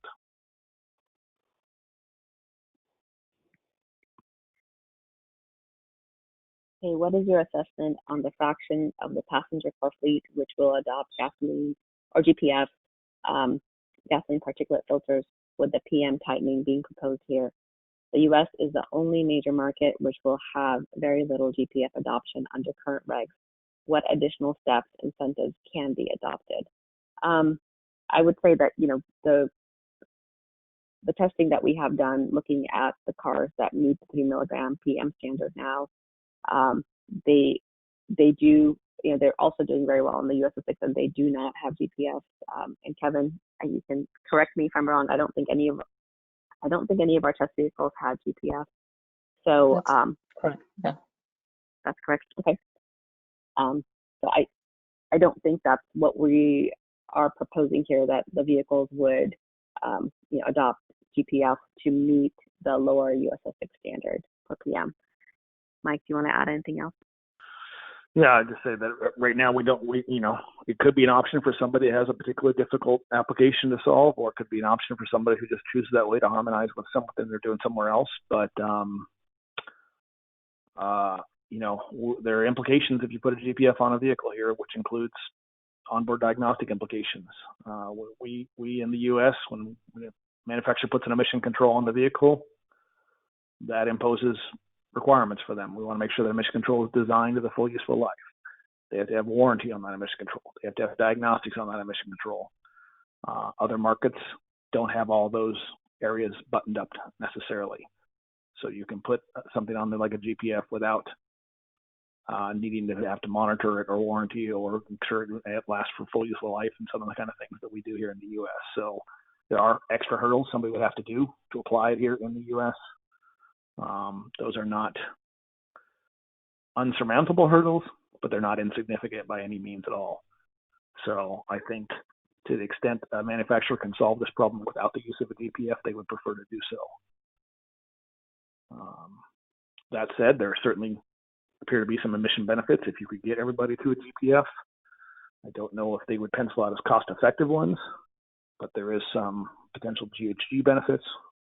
There's also some particulate benefits, which we always seem to learn. You know, every year we learn a little more about particulates in particular and individual, you know, problems with certain size particles or certain types of particles. So it's an area of science that keeps developing. And my personal opinion is, as the science develops to point us in the direction of more things that are problematic, is the best chance that this would have when we'd have to do something more here. But right now, I don't believe the U.S. is on much of a path to have high GPF penetration rates.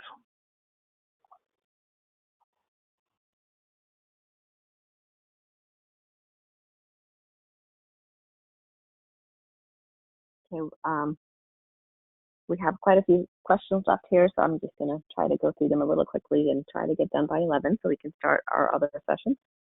Regarding item number 3, is there any consideration to adopt RD test cycle to monitor the real world emissions rather than using FTP or SFTP? We kind of already answered that we don't have a proposal yet. We're definitely looking into that. Next question, or next slide. Okay, are plug-in hybrid start emissions linked to ability for a vehicle to complete US06 or on electric drive only? And right now we do have extra credit that they earn in the zero emission vehicle rule for doing that. The high-powered cycle is going to be, I guess it's a little bit different than just meeting the US06 on electric drive only. It should be, I guess, in the middle of an FTP and a US06. So that's what our proposal is. So it wouldn't be just having all plug-in hybrids meeting the US06 standard by electric drive only. It would be a different test cycle. Marco, do you want to add anything else to that? Yeah, so as far as linking the emissions to a vehicle's ability to complete a USO 6 on electric drive only. So we did have 2 vehicles that we tested that were USO 6 capable, meaning they're able to complete the USO 6 cycle in fully electric driving. So what we saw for those vehicles is that the frequency of starts was reduced. So out of the 8, for example, they could complete 6 of the 8 high power cycles without using the engine at all. And then maybe the 2 very highest ones that required, actually that were a bit higher than, the power requirement was a bit higher than the USO 6. Where the engine did come on, the emission levels were similar to older plug-in hybrid cars, like a 2013 or a 2014 model year plug-in hybrid. So around that, as we can see in this slide, maybe around that 2 times the FTP standard value, but they were still lower than what we saw for the heavier vehicles. But then when you average it out with the other 6 cycles where there was no emissions at all, then the emissions would be much lower, and that would probably be more representative of what happens in the real world, because you're not going to have that extremely high power requirement on every trip. So in the real world, you have a mixed bag of, some trips might be lower power, some may be higher. So as we saw on the previous slide for passenger cars, the ones that can complete a USO 6 in electric drive, they would come in very close to their certification limit with the regular FTP compared to the high power start. So they would be very similar. I know we're running up against time here, and at least we should take a 5 minutes or a 10-minute break, and we can come back to the questions and start off with that, and then go into our next presentation. So, Belinda, I think that let's take a break so that we can at least get a cup of coffee to start all over again in a few minutes. All right, and we'll come back. We'll start with questions when we come back.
Okay, so let's go ahead and continue on. So we'll have Marco answer some of these. Would high-powered co-starts have different thresholds for lighter cars? Marco, go ahead. What we're thinking right now is that it would just be one standard for everything, all plug-in hybrids. But if we see any new data that would suggest it would be better to do it otherwise, then we would consider changing that. Okay, next slide. Are requirements for all electric operation of a fully charged plug-in hybrid under high power conditions being considered? Marco? That's something that's optional right now, so it's more of an incentive. So we have the USO 6 cycle, which plug-in hybrids, if they perform it all electrically, can get emission benefits. As far as requiring it in the criteria emission world, it's not something we're looking at right now, but it is something that's being perhaps looked at in our plug-in hybrid ZEV credit portion, but I think it's still too early to give any more details on that. Okay. And so on slide 33, was 40% the intermediate soaks come primarily from traditional ICE non-hybrid vehicles, or did the data include hybrid vehicles as well? I believe that includes all vehicles. Yeah. So I was going to say, so the I think one of the main databases for the recent databases we looked at for this was the Caltrans household survey, which used to be just a survey, but actually now has data loggers, and they put data loggers on cars and equip it. So it is a mix of vehicles, but just to be clear, we're looking at sort of what we call soak. We're talking about sort of vehicle and engine off time. So it's while the car is parked. And in that example, hybrids, we haven't seen any data in the past to suggest that hybrids or even plug-in hybrids and conventional vehicles are being sort of used differently in sort of how many trips they take per day or how long they park between trips. The nuance about a hybrid that turns an engine on or off during the drive cycle is not in this issue here, because when the engine turns on or off, it's only been off for minutes at a time. And manufacturers so far have done a really good job of managing those emissions, those restart emissions. So this is really all about the vehicle being parked, stopped, parked, walked away from, and come back in 30 minutes or 90 minutes, and having much higher than expected emissions. So I would expect this in-use data doesn't change much whether you're looking at hybrids or conventional vehicles, and I believe the data source did include some of both.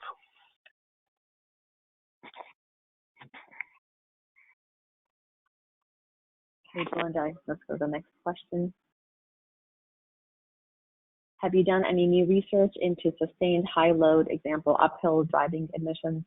We have seen some really dirty results from underpowered and turbo vehicles that were well into enrichment. Some of it could be mitigated by simply downshifting from what we saw, lowers all emissions and fuel economy actually got better. And I would say that, I guess if we were to look at the high load uphill driving conditions, it would be probably covered under an RDE, something like that. So that's what we would look at that under, not necessarily under our the cycles that we have already. Mike, do you want to add anything else to that? No, the only thing I say is we certainly have over the past years been more focused on looking at auxiliary emission control devices, or ACDs, that are used on gasoline and diesel, and how often those are happening in use. So certainly it's on our radar that we're trying to be aware and conscious of vehicles that operate differently on road in some conditions, and whether they need to use that kind of protection anymore or not. So certainly I think it's on the table. It's not an area we have spent investigating yet, but they could, run the gamut from us doing more to track how often these kinds of things are happening, so we can understand how much VMT, how much of vehicle driven miles traveled is really covered in these kind of conditions. But it is not one that we have any data on at this point or have purposely targeted collecting data on.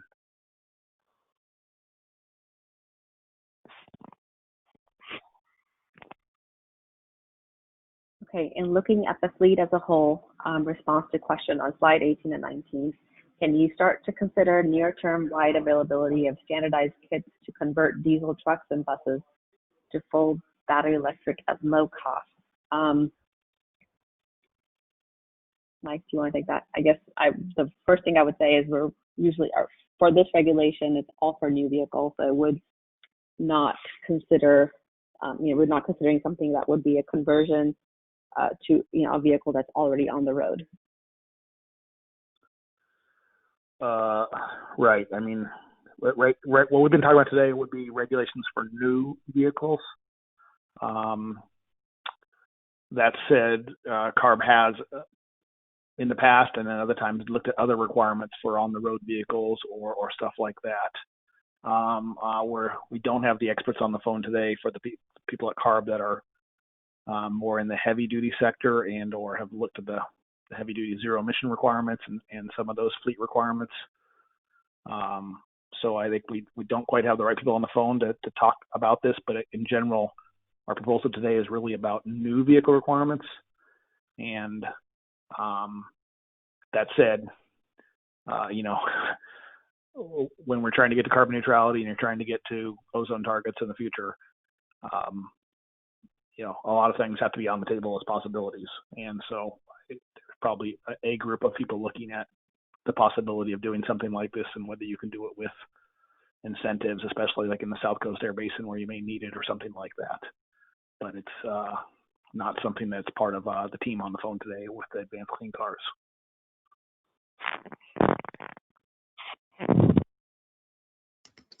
Okay, so the next question.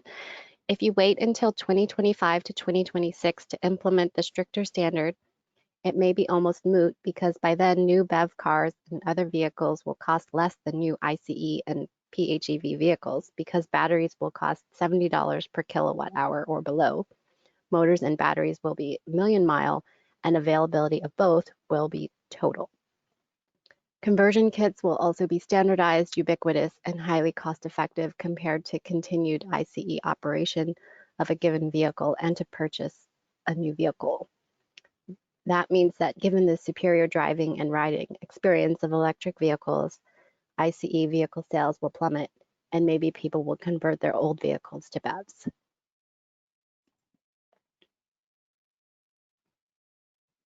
I guess that was just a comment, so I'm not sure that we have, I think we all hope that that is true, but we'll have these regulations in place just in case. And then that is the end of the question section. So we're going to go now to Anna. Sorry, give me a second.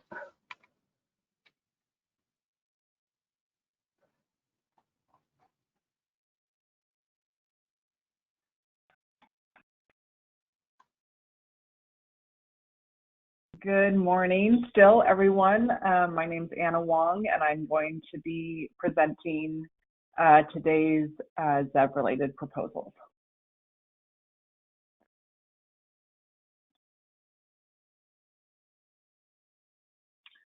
Okay, so as Belinda presented earlier this morning, California is going to need many more ZEVs to be incorporated into the fleet in order to meet our aggressive environmental goals.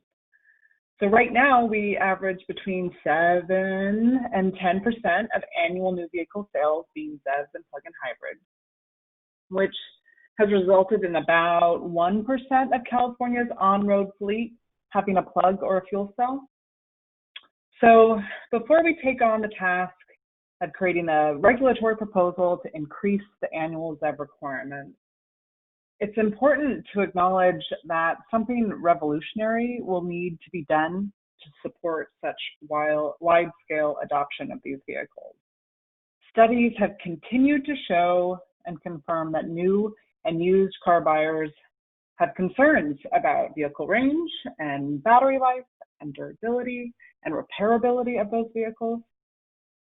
And while these barriers still exist, I do believe that some of those can be addressed through CARB's regulations. So if we imagine a world where half of the on-road vehicles are ZEVs, that world looks very different than the one that we're currently in. A buyer coming from a more traditional vehicle market might ask themselves different questions. Where can I charge this vehicle? Is the battery going to last? What happens if this vehicle actually breaks? Am I going to get my money's worth? How can the vehicle be valued or compared against other vehicles, especially in a growing used ZEV market? And other parties that have traditionally participated in the world of cars will likely also be asking themselves questions. Can independent shops access enough information to make these repairs? Will the right parts be available? What is there to be done with the battery when it's not usable anymore? Could it be rebuilt or replaced or repurposed or recycled? I think that these are the kinds of questions that we really need to be concerned with moving forward. So with all that in mind, we began to examine what kind of requirements we place on all new light-duty vehicles and went through a process of figuring out which might be appropriate to apply to ZEVs. You might be aware, for many years, manufacturers have needed to certify gasoline vehicles to a full useful life standard, meet minimum warranty requirements. They're subject to reporting, to our recall regulations, as well as comply with strict standardized data and diagnostic regulations. And ZEVs have always been exempt, as our volumes have been low and technology has been in rapid development. But today I'm going to present to you the measures we are considering for ZEVs to help remove barriers and keep vehicles on the road, be able to monitor any associated emissions over the vehicle's life. I will present staff's proposal for standardizing the DC fast charge inlet, requirements for consumer-facing battery state of health monitor, requirements for standardized data, and adding ZEVs into the existing information service requirements. And to make you all aware, because I know many of you might be asking yourselves this, what about all those other things that you guys do with the ZEV regulation? Well, don't worry, those will be coming in future subsequent workshops. And they'll also include more in this category, which we're considering, like a useful life requirement and minimum warranty requirements. But all of those will be discussed at a future workshop. First, I'll start with the fast charge inlet. As many of you know, electric vehicle fast chargers bypass the vehicle's onboard chargers for rapid direct battery charging. And this allows batteries to be charged in just 30 minutes versus more than 4 hours from an onboard charger. And currently vehicles capable of fast charging have one of 3 different inlets. First is the SAE combo inlet, also called CCS, and in the United States it's CCS1. This connector is used by most manufacturers, and cars equipped to accept CCS chargers will have a port that accommodates 2 direct current pins below the J1772 connector. And the next is CHAdeMO, which was first developed, but now is only used by a few automakers. And cars equipped to accept CHAdeMO chargers will have a second port separate from the J1772 port. And then there's the Tesla combo charger. This connector is only used by Tesla and works for all levels of charging and can access Tesla's proprietary network of superchargers. So having 3 different connectors in a rapidly growing electric vehicle market has the potential to create driver uncertainty. Drivers may know that they have fast charge capability, but may not know the current public fast charging stations might not be able to accommodate their particular vehicle. Also, lack of standardization could pose an issue, unnecessary costs, and potential stranded assets with future infrastructure planning, which continues to be another key element to consumer adoption. If we take a look at the numbers, you can see the pie chart shows the types of connectors that are available are pretty well distributed. However, if we look to the bar chart on the right, most manufacturers will be going with the CCS inlet on their vehicles. This could mean insufficient availability of DC fast chargers with CCS connectors will be available to support these vehicles going forward. Following these market trends, we are proposing all 2026 model year and later vehicles have the ability to fast charge follow the SAE CCS1 standard. Staff is also proposing that manufacturers who choose to use a proprietary standard may meet this new requirement by providing an adapter with the vehicle. And this is actually similar to how we do compliance with our current level 2 charging connector standard. Moving on. So I want to understand our need for understanding and being able to access standardized data on ZEVs and plug-in hybrids. Access to data has always been an important cornerstone of CARB regulations for all vehicles, and I think it'll continue to be important for ZEVs and plug-in hybrids as the market grows. So I just want to walk through who we see affected by this data. Current drivers have the right to understand the vehicle's need for repair and warranty qualifications. Prospective drivers, especially those in a growing used vehicle market, should be able to evaluate the health of the vehicle and really the health of the battery in that vehicle. Repair technicians, particularly independent technicians, non-dealer technicians, need to be able to access vehicle data to assess the vehicle's need for repair. Those in the battery repair or reuse industry need data points from the information that the CARB provides to better assess the remaining life in the battery, and then assess that battery for an ideal kind of second life application. And CARB and other agencies actually also have use for this data, and it could be to better understand driving behavior for infrastructure planning, be able to calculate the upstream emissions associated with the vehicle and understand the vehicle's efficiency. And then future in-use compliance test programs would also be reliant on this sort of data.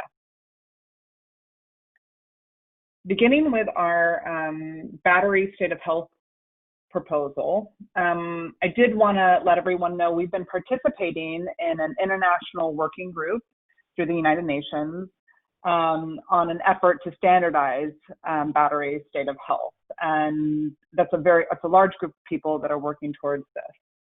And it's going to take time to standardize the calculation of the battery state of health.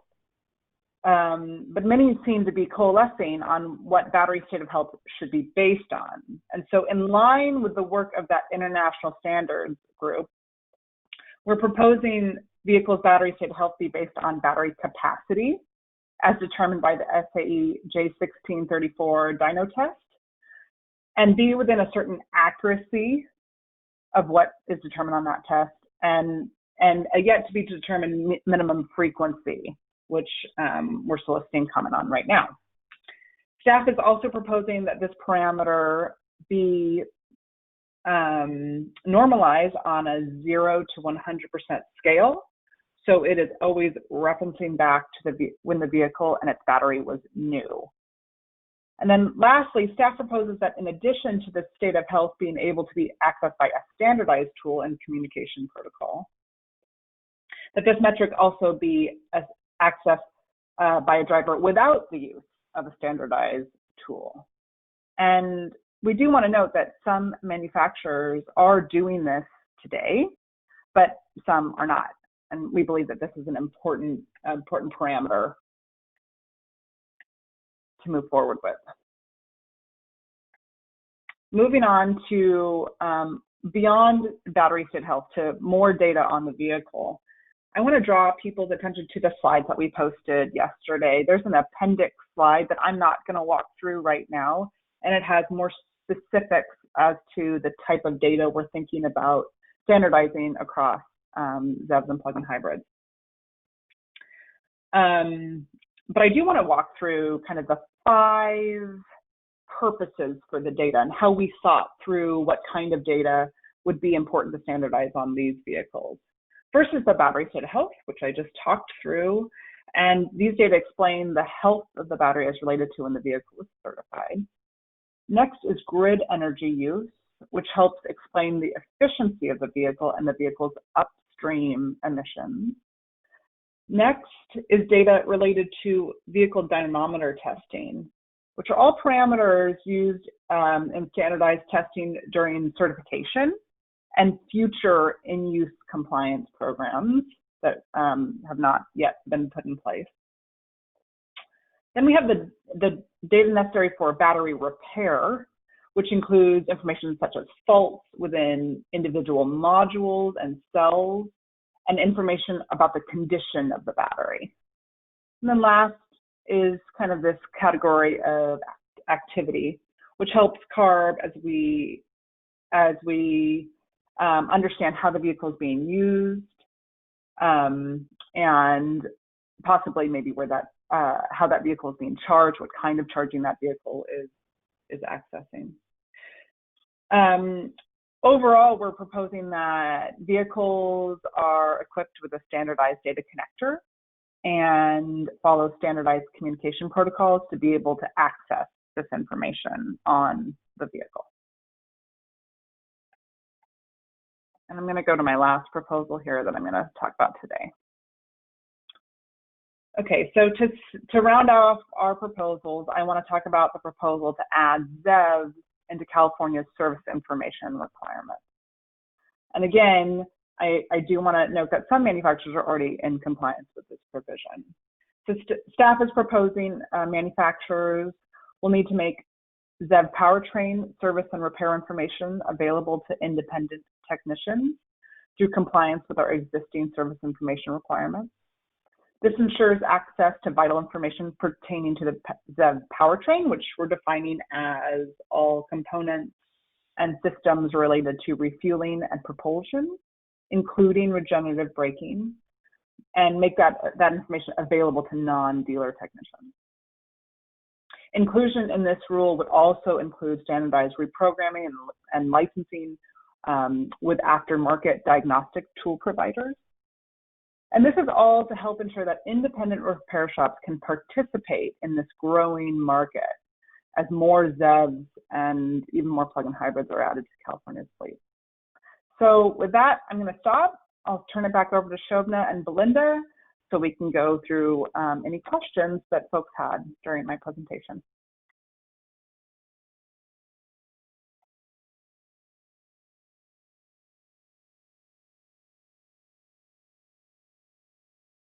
Okay, so I have everything on here. Okay. Belinda, do you want to switch to the questions? Yeah, for some reason they're not loading. I can start, at least have it on my end, so I'll read it out loud at least. Okay, so for clarity on slide 45, Anna, will OEMs be able to recoup their costs for providing a CCS adapter? They be able to recoup their costs. Oh, will they be able to charge for that adapter? Right now, it's not, I guess, prohibited in how we implement the level 2 connector. So I'm not sure if I would write it differently than how it's written right now.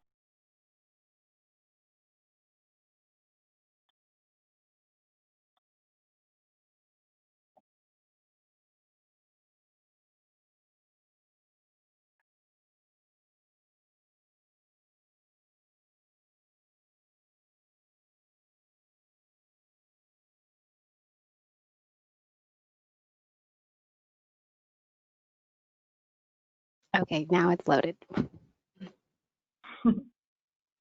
Yeah, so I'll just read the next question then. Should CARB be involved in fast charging standardization rather than letting market forces dictate connector port configuration? Anna?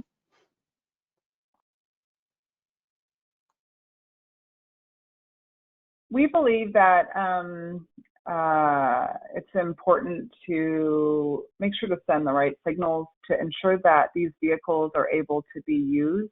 And we depend on these vehicles very much for meeting our long-term air quality and greenhouse gas goals. So we do believe that right now is the time to set this in place, giving plenty of lead time on this issue in particular. And the market really has helped clarify a lot of this. As you saw, most manufacturers are going towards this standard. And we do believe that it's the right time, especially as infrastructure dollars are being spent, that it'd be the correct time to make this sort of standardization.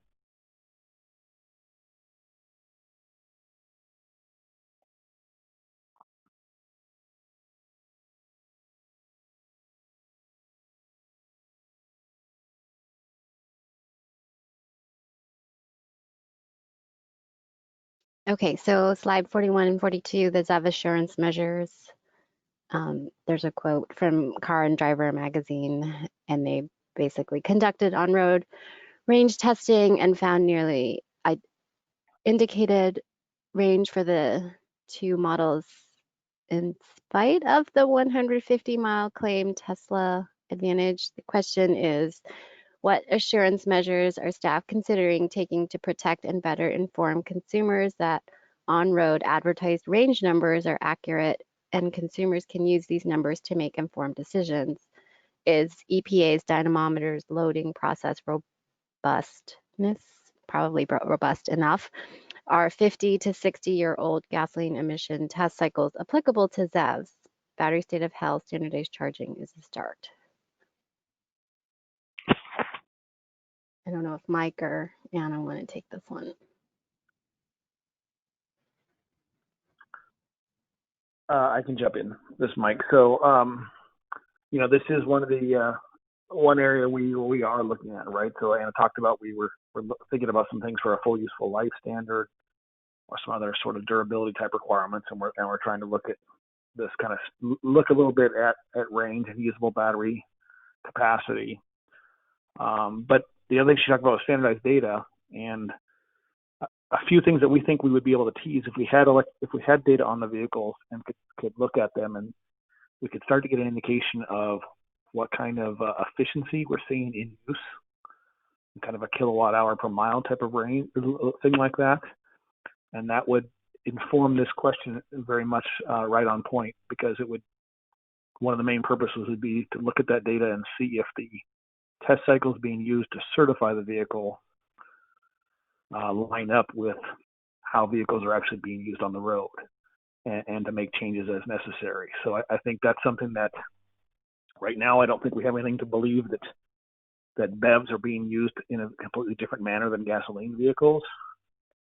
And there's you know, a lot of ongoing study that continues to look at whether the test cycle and the label and the 5-cycle range, the 5-cycle numbers make sense and align with what's happening in the real world.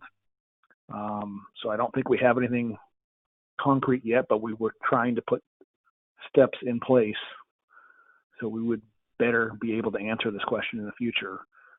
As far as the difference between these two cars and their ratings versus what they're performing on use, you know, that gets into sort of a compliance type of issue, which is, I mentioned the full useful life, but that inherent in us adopting a full useful life requirement means that there is suddenly, you know, recall or compliance jeopardy for a manufacturer for not, you know, meeting what they certified that they would be able to meet. So I think that is part of the solution here. And that gives us higher assurance for the customer that what's being claimed is going to be delivered. And then there's also a little element of this that's more about sort of just enforcement and compliance and verification testing. That needs to be done by EPA and ourselves in validating to the manufacturer's road load curves and range testing is what we find as well, doing the same test procedures. So I think there's sort of several parts there, and while we don't have all the answers up front, two of the things we're doing about with standardized data and full useful life kind of standards would, I think, get at the heart of this question.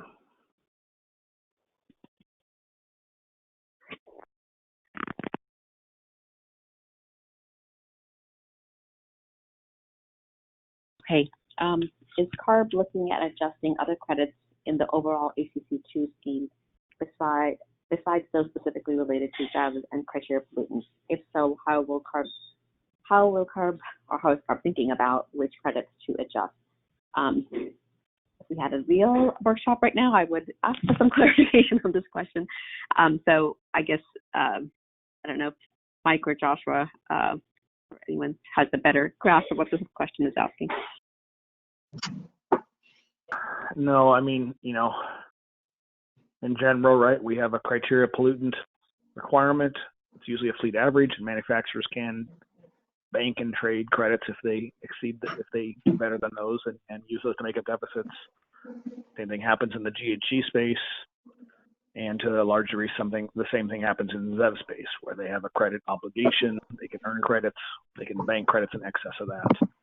So yeah, it's hard to kind of know what they're getting at, but just in general terms, of course, when we propose new requirements, we look at how the past requirements have worked. We look at credit balances and take that into account when setting new standards. Generally, when we do set new standards, we set standards that we think manufacturers can meet each year, and that the ability to bank and trade credits is just an additional flexibility on top of that. That usually has been the past how we approach it. And the only thing I will say is that with the ZEV credits in particular, since they don't have an expiration date on them at this point, we have done other things to manage ZEV credits where we have sort of devalued them over time in a subsequent rulemaking or limited their use in future requirements. So I think all of those ideas are on the table, but I don't know if you have a more pointed question that you could rewrite, maybe we'll try to get to that.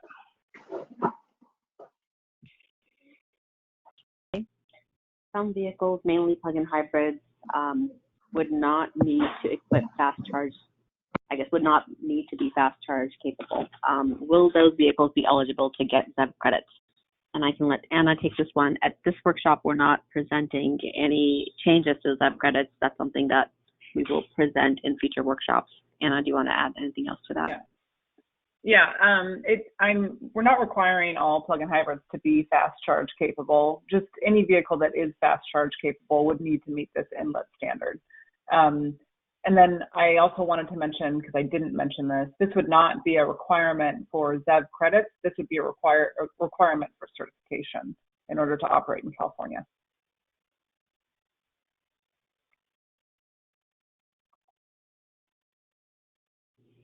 Okay, when do you expect to hold the next ACC II workshop that will include the additional ZEV requirements? And I would say probably early next year. I don't know, Joshua or Mike, if you want to add more timing. Yeah, this is Joshua. I can just generally say that if we're on a timeline for the end of 2021, then we will be holding additional regulatory workshops early 2021. The traditional staff analysis would have to be near final, the middle of the year. So you can anticipate we'll have one or two more workshops as needed to flesh out the fall stringency and other categories of requirements for proposed.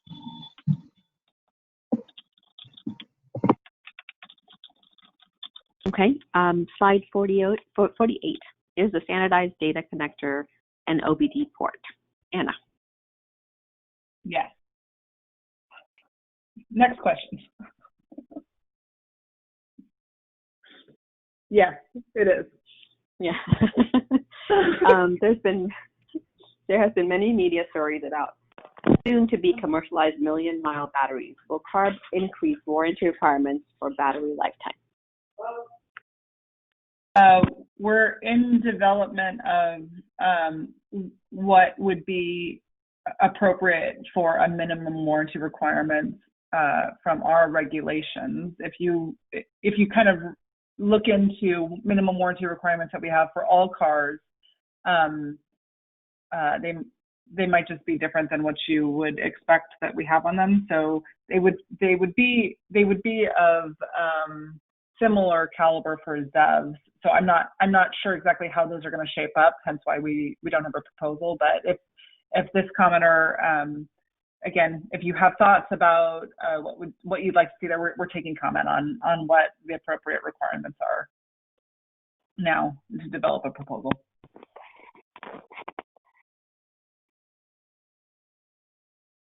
Okay, would repair information include battery packs? Anna? Yes. I love her short answer. Okay. Yeah. Anything that's related to the propulsion of the vehicle, yes. Yeah. Okay. We are developing non-lithium ceramic semiconductor batteries, which will have different behavior patterns. Could we work with you over time to develop appropriate tests and tools to complement your data collection program? And yes, I think that would be something that we look forward to working with all the suppliers, and we definitely would like to hear from you on any of the proposals that were presented today. Anna, do you want to add anything else? Nope. That's yes, we would love to work with you. Okay, next slide. That was the end of the That was the last. Okay. So I think now Ryan Hart is up. Hi. My name is Ryan Hart, and today I'll be discussing staff's development of modeled future battery electric vehicle or BEV costs. Next slide, please.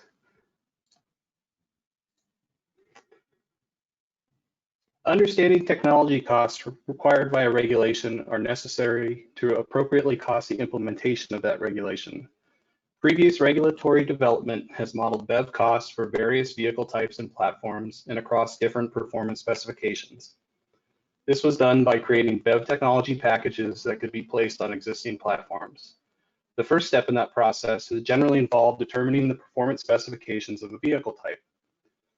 Once targets for range and power were decided upon, resultant vehicle mass, battery capacity, power, and efficiency for each of those vehicle technology packages were then modeled.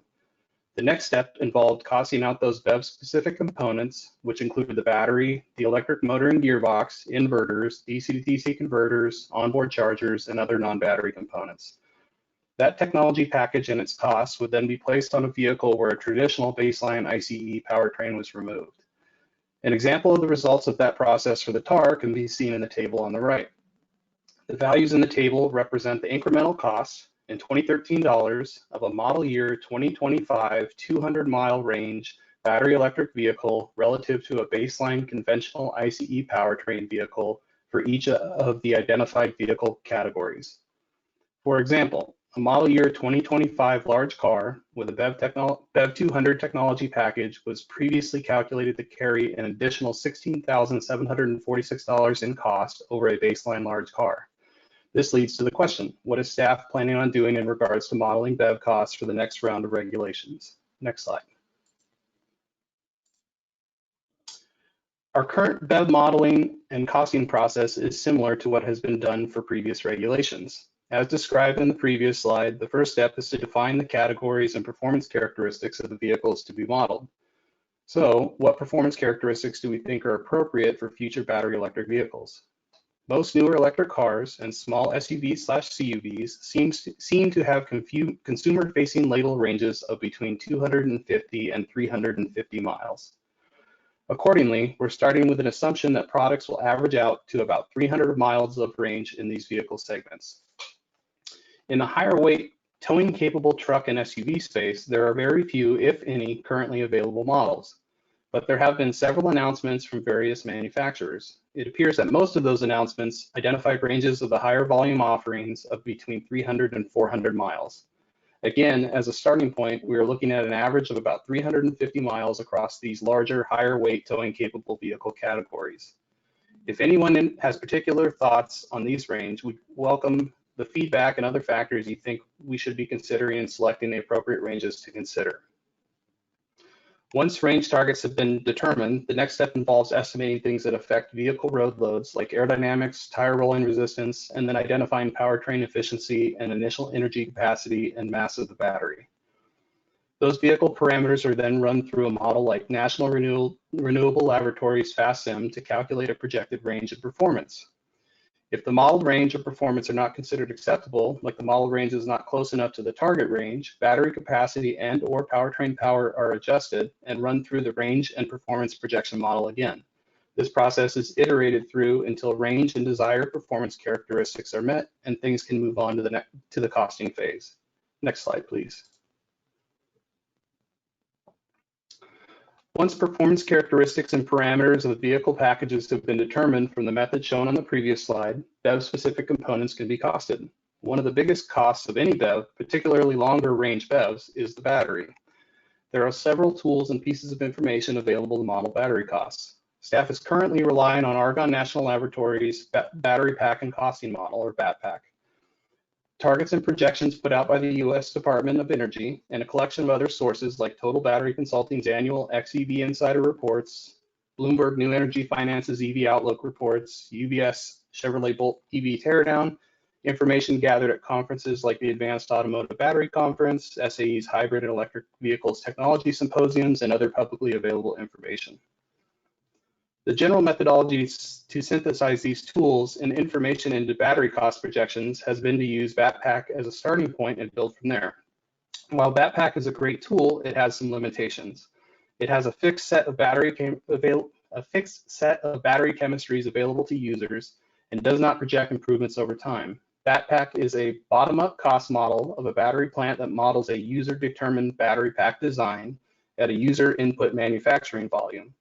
Other inputs into the model do not change with time. In other words, BATPAC does not inherently model time-based learning. To account for those limitations, staff is modeling battery packs at various volumes in BATPAC that determine volume-based learning curves. Staff is then using the other information identified above to inform learning and cost reductions that may stem from advanced chemistries not available in BATPAC, or future designs that reduce manufacturing complexity, or improvements in the manufacturing of those batteries. Staff is seeking input on this process, and if there are other sources of information or models that can help in projecting future battery costs, that would be helpful. Next slide, please. What have those other sources projected for battery costs, and what has our initial work projected so far?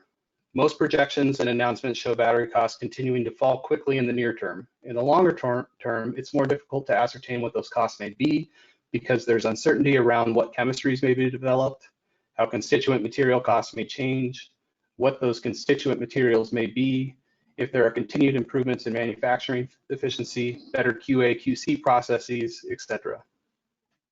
The chart shows battery cost estimates, announcements, and projections over time. On the y-axis are battery pack costs in dollars per kilowatt hour.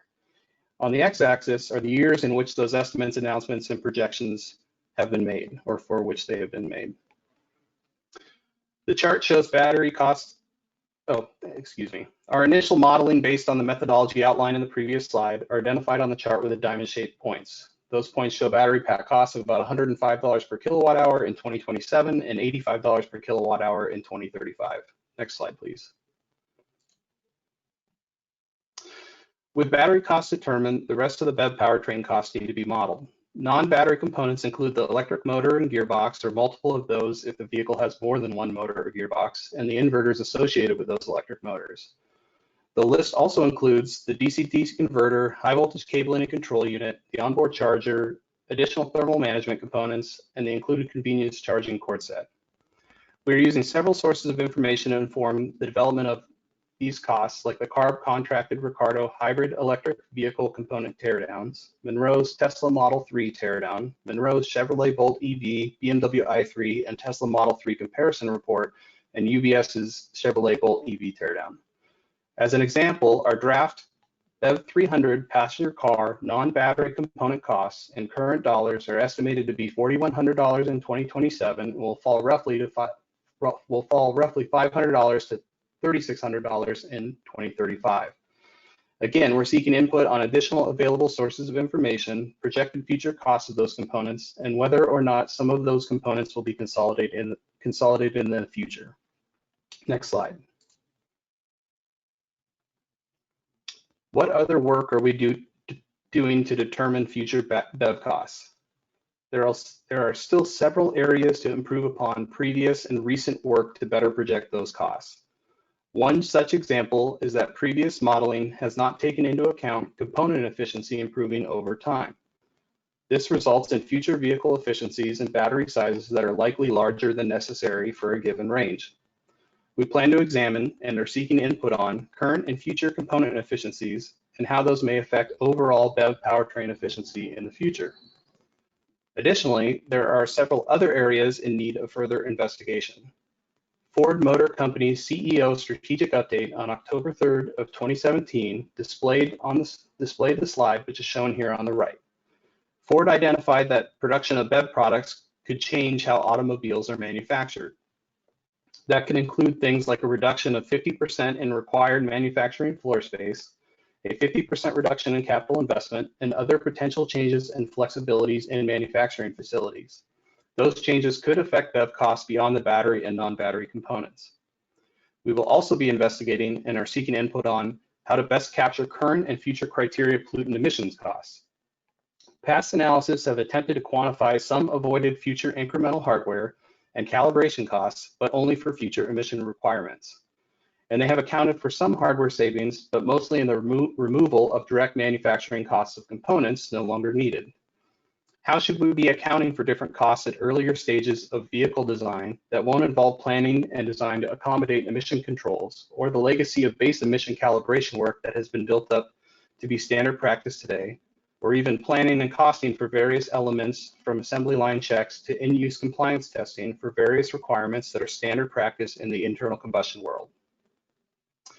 One last area that we are investigating and seeking input on is if there are any differences inherent to a BEV-specific platform, like the one shown on the bottom of the slide, as compared to an ICE-specific or ICE-BEV shared platform. Are there differences in design, calibration, and assembly that should be accounted for in costing of future BEVs? Those potential differences may have performance and cost implications that have not been previously captured. This concludes the staff presentation for today, and I'll now pass it over to Shobna Sani and Belinda Chen to guide us through any further questions.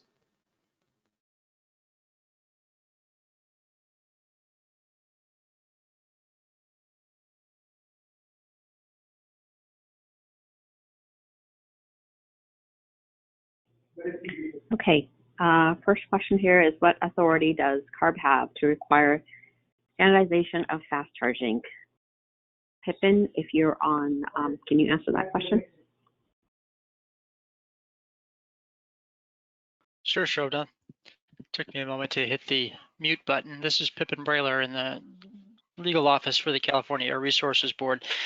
CARB has broad authority over emissions, and because these are emission reduction measures, we need to make sure we have broad authority to include supporting requirements like we do for conventional engines to ensure that the emission reductions we expect will be obtained.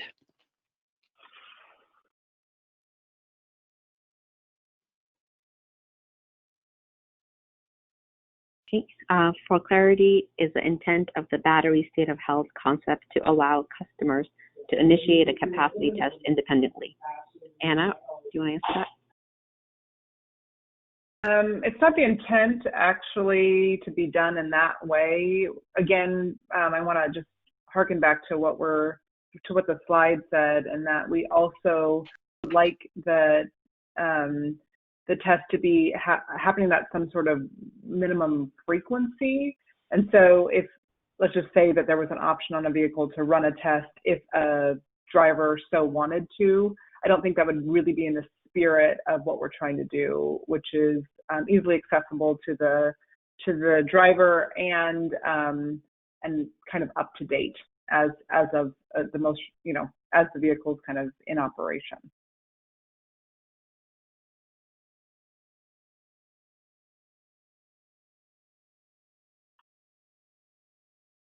Okay. California forest fires are threatening power supply from utilities and creating power supply anxiety for EV owners. Is CARB working with other California agencies to assure current and prospective EV owners of the availability of electrical power? Mike or Joshua, do you want to take that? Yes, this is Joshua. I can take that, and Mike can jump into. Generally, that's not part of our program, but it is true that the agency is working with other agencies to ensure that we have reliable fuel supply for the different transportation modes necessary, and the forest fires create a risk on the grid. It's primarily the Public Utilities Commission and the Cal ISO to ensure that we have safety and operational protocols for the grid. But ARB gets involved. I'll generally say, though, that if an electricity system goes down in a region because of a power failure due to forest fires or other things, that also affects the power for gasoline stations that can affect pumps and operations of those facilities. So it's not just electricity for the cars. For EVs, it would also affect conventional vehicles in terms of fueling in those regions.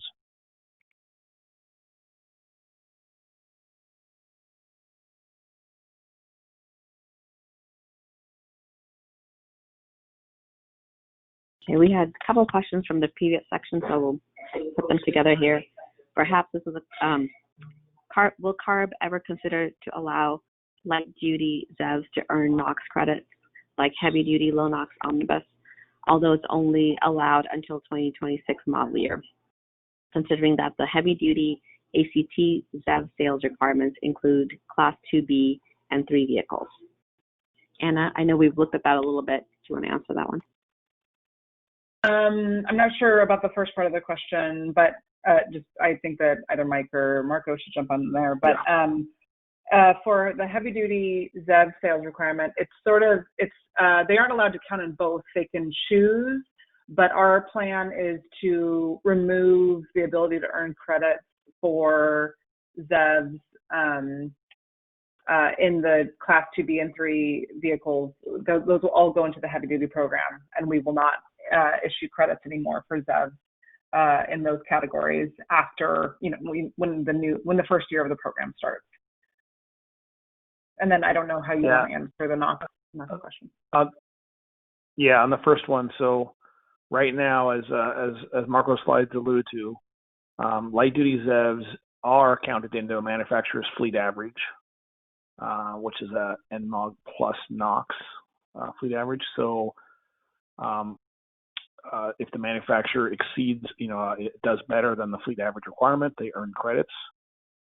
It doesn't, and that doesn't matter if you're a ZEV only manufacturer or you're a full line manufacturer. If your fleet is emitting on average at a lower level than the fleet average, then you can earn those credits and you can bank them and you can trade them. So we do have manufacturers that are actively in that space. So that's how it exists today, and that's through the LEV III program.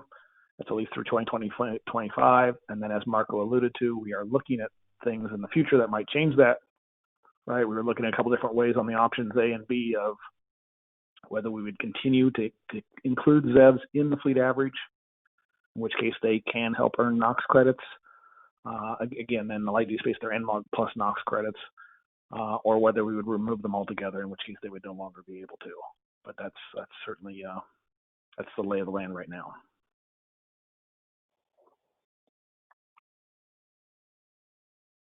And Shobna, this is Joshua, if I can jump in and elaborate on a prior question. Sure. Go ahead, Joshua. Yeah, just to add a few more notes to the question on grid connections in electric vehicles. One of the benefits that I did not mention that electric vehicles have are grid services, vehicle grid integration. So that is an area that ARB and our team particularly is engaged with the other agencies to ensure that we're maximizing that benefit. Vehicles are going to have the ability, battery electric vehicles will have the ability to absorb excess renewable electricity, and provide services to the grid to provide benefits that conventional cars cannot. So there's a number of areas that we feel are worth exploring in that space.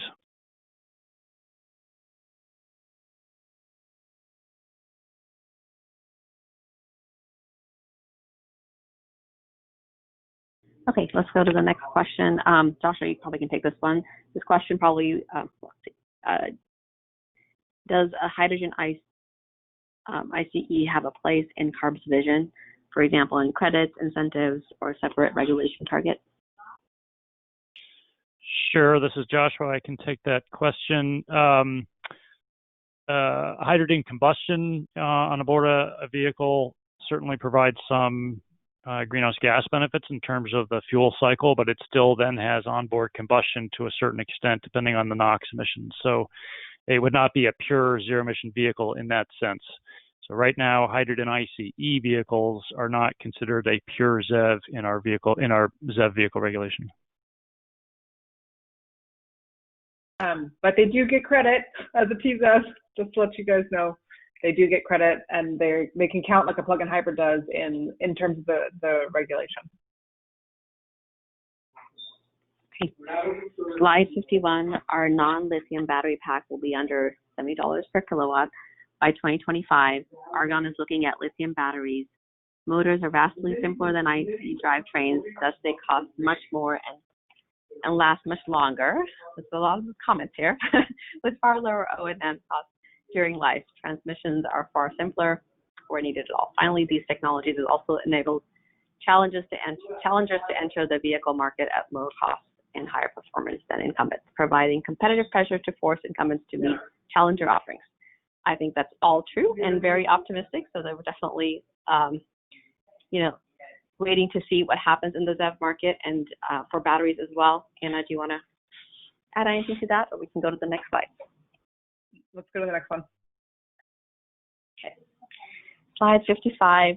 There's some questions here for Ryan. So Ryan, I can read them out loud and then you can answer. When you're talking about cost, is it sales price or I'm assuming it's per manufacturing cost? Yeah, it's manufacturing costs. We believe that battery cost assumptions are too conservative. The NEF shows battery pack costs of about $70 per kilowatt hour in 2030, lower than ours, what we showed $85 in 2034, and so it's basically 5 years sooner. So Ryan, do you want to answer that? Yeah, I think BNEF is one of the sources we've looked at, but they're not the only source. And we're trying to compare this with bottom-up cost models. So we're trying to do more than just look at a survey or a projection of one source. And so the more data that we can have to flesh this out, the better. So any other additional data that supports those lower costs in the future, particularly around like actual bottom-up cost models, is very helpful for us. We're seeking input on that as well.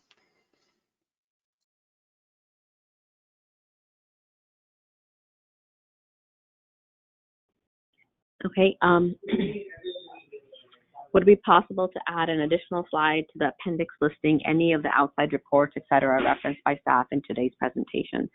And I don't know, there was another question about, posting the questions that we've had today as well.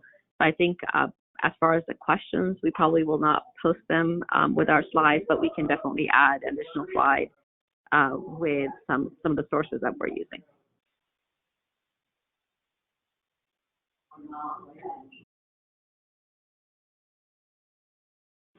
Okay, it may be that your component cost modeling approach, which was necessary a few years ago, is no longer needed or advised. You soon will have many real-life examples of vehicles to compare total specs and costs against one another. So if you do continue to use component costing, the calculated total cost should be compared. I guess I didn't have to go back to the question here, but Ryan, you can start answering that. And let me see if I can find the rest of that question. Yeah, I mean, I think one of the areas that we try to look closely at is understanding price versus cost, and those two things don't always line up because there are a lot of externalities that can happen. We've seen like sales of credits and other things that can support profitability of some of these manufacturers. So we've traditionally focused on manufacturing costs, and I think that's an area that we're going to continue to look at while we do this modeling. It looks like the rest of the component. Sorry, I'm reading the rest of the question here. It says, should be compared against one another soon. If you do continue to use component costing, the calculated total cost should be compared against real-life BEV examples to validate your estimated cost. Yeah, I think that's yes. Okay, so I do. I agree with that. I think that's a good thing to do is go back and compare against the what the vehicles are being sold as a validation point. Mike, I don't know. Do you have anything else you want to add to that? No, I mean, that's sort of why we teed up some of those questions where we think that the straight sort of add, delete component analysis in the past may be missing some opportunity there or some accurate quantification, right? So that's why we kind of teed up in Ryan's last slides about we're trying to look and see how to account for any of these other things. And, you know, we are trying to use whatever source we can. So if, you know, the fact that UBS or somebody else can do it to continue to do more vehicle teardowns, I think it helps us have confidence in what we're projecting. But yes, it's as Ryan said, it's difficult to directly compare sales price to cost. But certainly we have to make sure that when we get done, we end up with a cost that we think is in the ballpark of what BEVs are actually, you know, real world BEVs are costing at.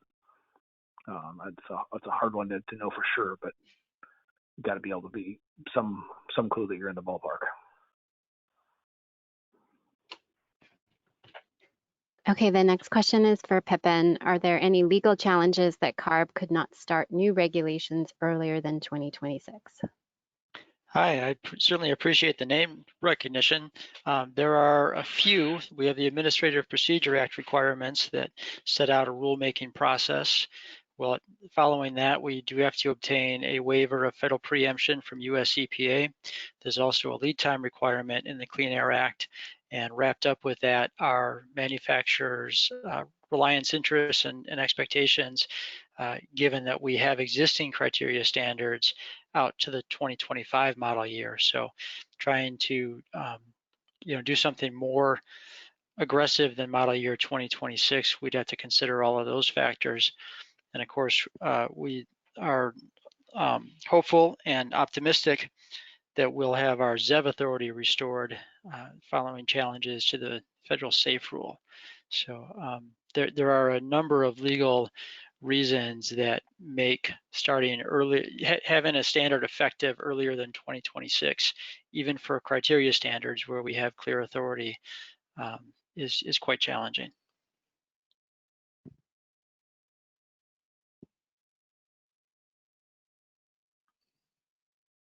Okay, the next question is CARB considering taking ZEVs out of the fleet averaging for greenhouse gases as well as for criteria pollutants. We didn't discuss fleet averages for greenhouse gases today. Mike, I don't know whether you want to provide. Yeah, I mean, that'll be a future workshop, right? When we get closer to talking about more ZEV things and vehicle GHGs. You know, certainly everything's on the table right now. There's multiple ways to get there. We know we need a long-term transition to ZEVs sooner rather than later. And, you know, I think there's multiple ways you can achieve that. And so that could include putting ZEVs in a fleet average or not in a fleet average, having a mandate, not having a mandate. I mean, all those kinds of things are possibilities. But I don't think we've settled in on a leading candidate or anything at this point on that. Okay, while you're on deck, Mike, sorry for a question on a previous section on particulate matter control. If 76% of the certification data shows vehicles already emitting less than 2 milligrams per mile on US 06, why is the limit not being tightened to 2 milligrams per mile instead of targeting 3 milligrams per mile? Or I suppose Marco could also answer that question. You know, we're not locked in on 3 as the right number yet. But I will say that on US 06, there is a lot more influence from the driver. and PM does seem to be somewhat sensitive to the driver variability. So manufacturers have to design more headroom in there on the US-06. So that's one of the things we're trying to take into account. If we, you know, if the vehicles are, you know, setting a standard at 2 versus 3 will change what they need to design for as a control point. Yes, it will cause lower emissions, but there's diminishing returns there on variability, and how tightly they'd have to control it to stay below 2 is an aspect that we would be looking at as part of that. So you know, certainly we are looking at that and looking at going as tight as we can on US-06 to ensure good control, which is why we kind of put an approximate 3, because we don't know what the right number is yet. We need to do more testing and look at variability a little closer to make sure we're hitting the right design target point, rather than them having to design to some different target point just to account for driver variability.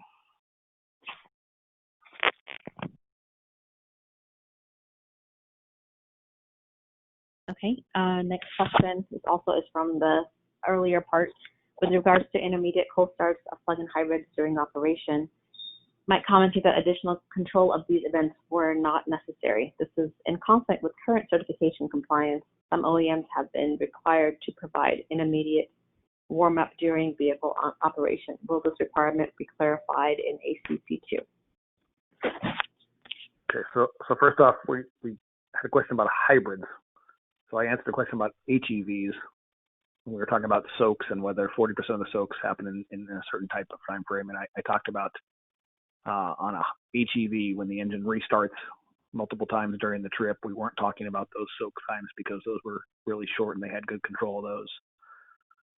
Plug-in hybrids are unique in that when they're in charge sustaining mode and they run out of all their charge, they operate like an HEV, and the period of operation between engine starts is really short, and those emissions seem to be well controlled. But a blended plug-in hybrid that can have a situation where they start very early in a trip, they drive electric for a long time, and then they have a start later in the trip. So it is right for us to be concerned about those and make sure that they have good behavior in that situation. And I believe the certification groups and ARB have been making sure that people don't have bad behavior in something that is expected that it could happen in use. That's in harmony with our current requirements for AECDs and that type of stuff. We have not looked at adding a new and additional requirement on the plug-in hybrids for that kind of operation. But we certainly can talk with our cert group to find out, but I don't think there was any intent that we are to suggest that we think plug-in hybrids don't have a possibility of having bad behavior there, or that we can look the other way. I think it may be hopefully a low frequency event, but that doesn't mean we should look the other way or not have somebody ensuring that they don't have bad behavior in that condition.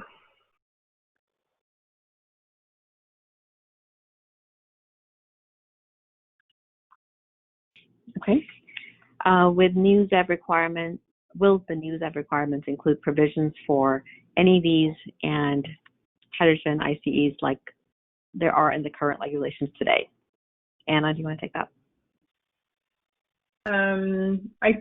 I think that everything's on the table that are in the current regulations. I can't guarantee that both those categories will make it into the next round of regulations, but if folks have plans for those vehicles and want to come in and talk to us about those plans, we are all ears.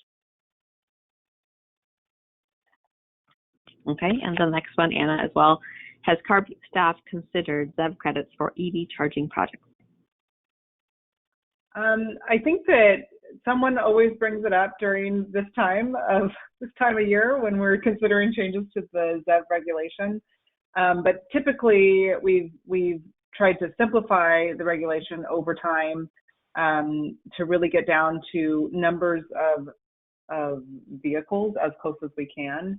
But other regulations, like the low carbon fuel standard, has kind of taken up that side of appropriate credits for infrastructure. There's also a lot more incentive dollars being poured into pilot projects around infrastructure.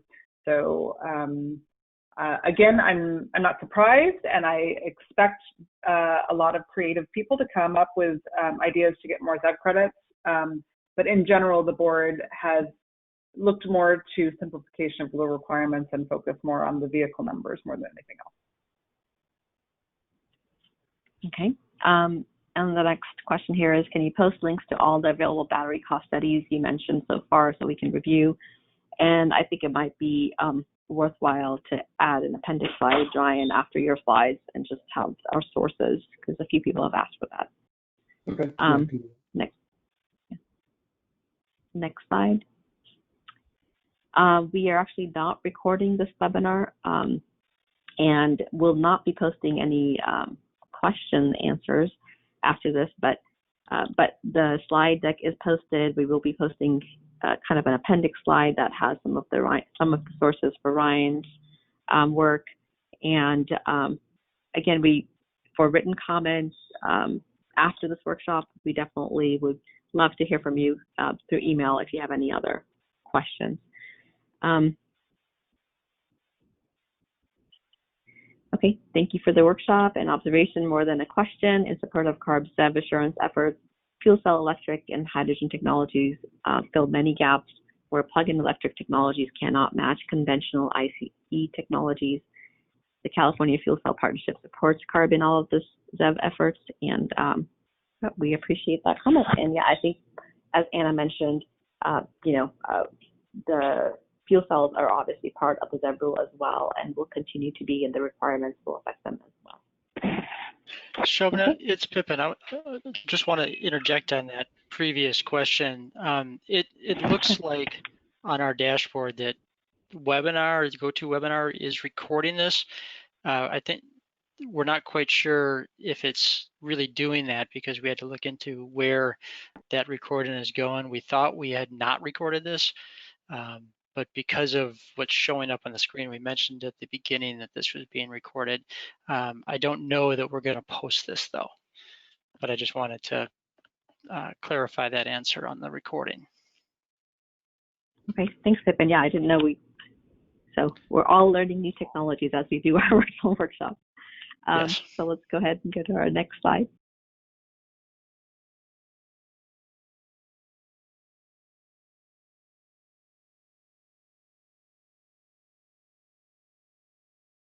Okay. In case of transition to non-ZEV fleet average in effect, are you considering lower bin level introduction such as a SULEV 10 standard? And I think, yes, that is definitely on the table to add a lower bin. We don't have a proposal as such yet because we're still looking into it, but that's definitely on the table. Mike, do you want to add anything else? No, that's what I was going to say as well, right? That's always a possibility. We are talking with suppliers. We are interested in talking to any other suppliers or folks who think they have the technology to be at lower bins, and so that would provide another opportunity for manufacturers to meet a lower fleet average. But we don't have that kind of data in-house yet to suggest what might an appropriate lower level be and how you would get there.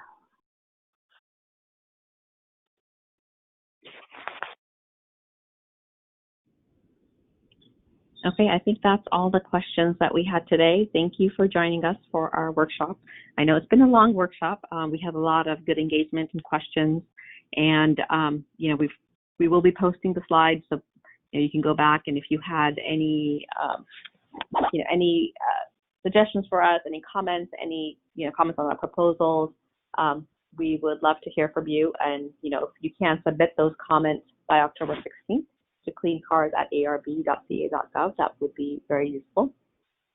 If you have not done so already, please subscribe to the Clean Cars email list for updates on our future workshops. We will be having workshops earlier next year on plug-in hybrid and fuel cell technology, cost assessment, GHG fleet average, stringency, ZEV credit requirements, and many, many more, because we are, as I said, still working through a lot of our proposals. We wanted to get out there today just to get people thinking about, first of all, showing what work we've done as far as some of the testing that we've been doing at CARB, and also get, let you know some of our initial proposals that we have and get comments back, and also give this opportunity to think about, if there's anything else that that you guys have suggestions on. We would love to hear from you. Any other closing remarks, Mike or Joshua? No, nothing for me, Shobna. Thank you, everybody, for participating. Same. All right. Thank you.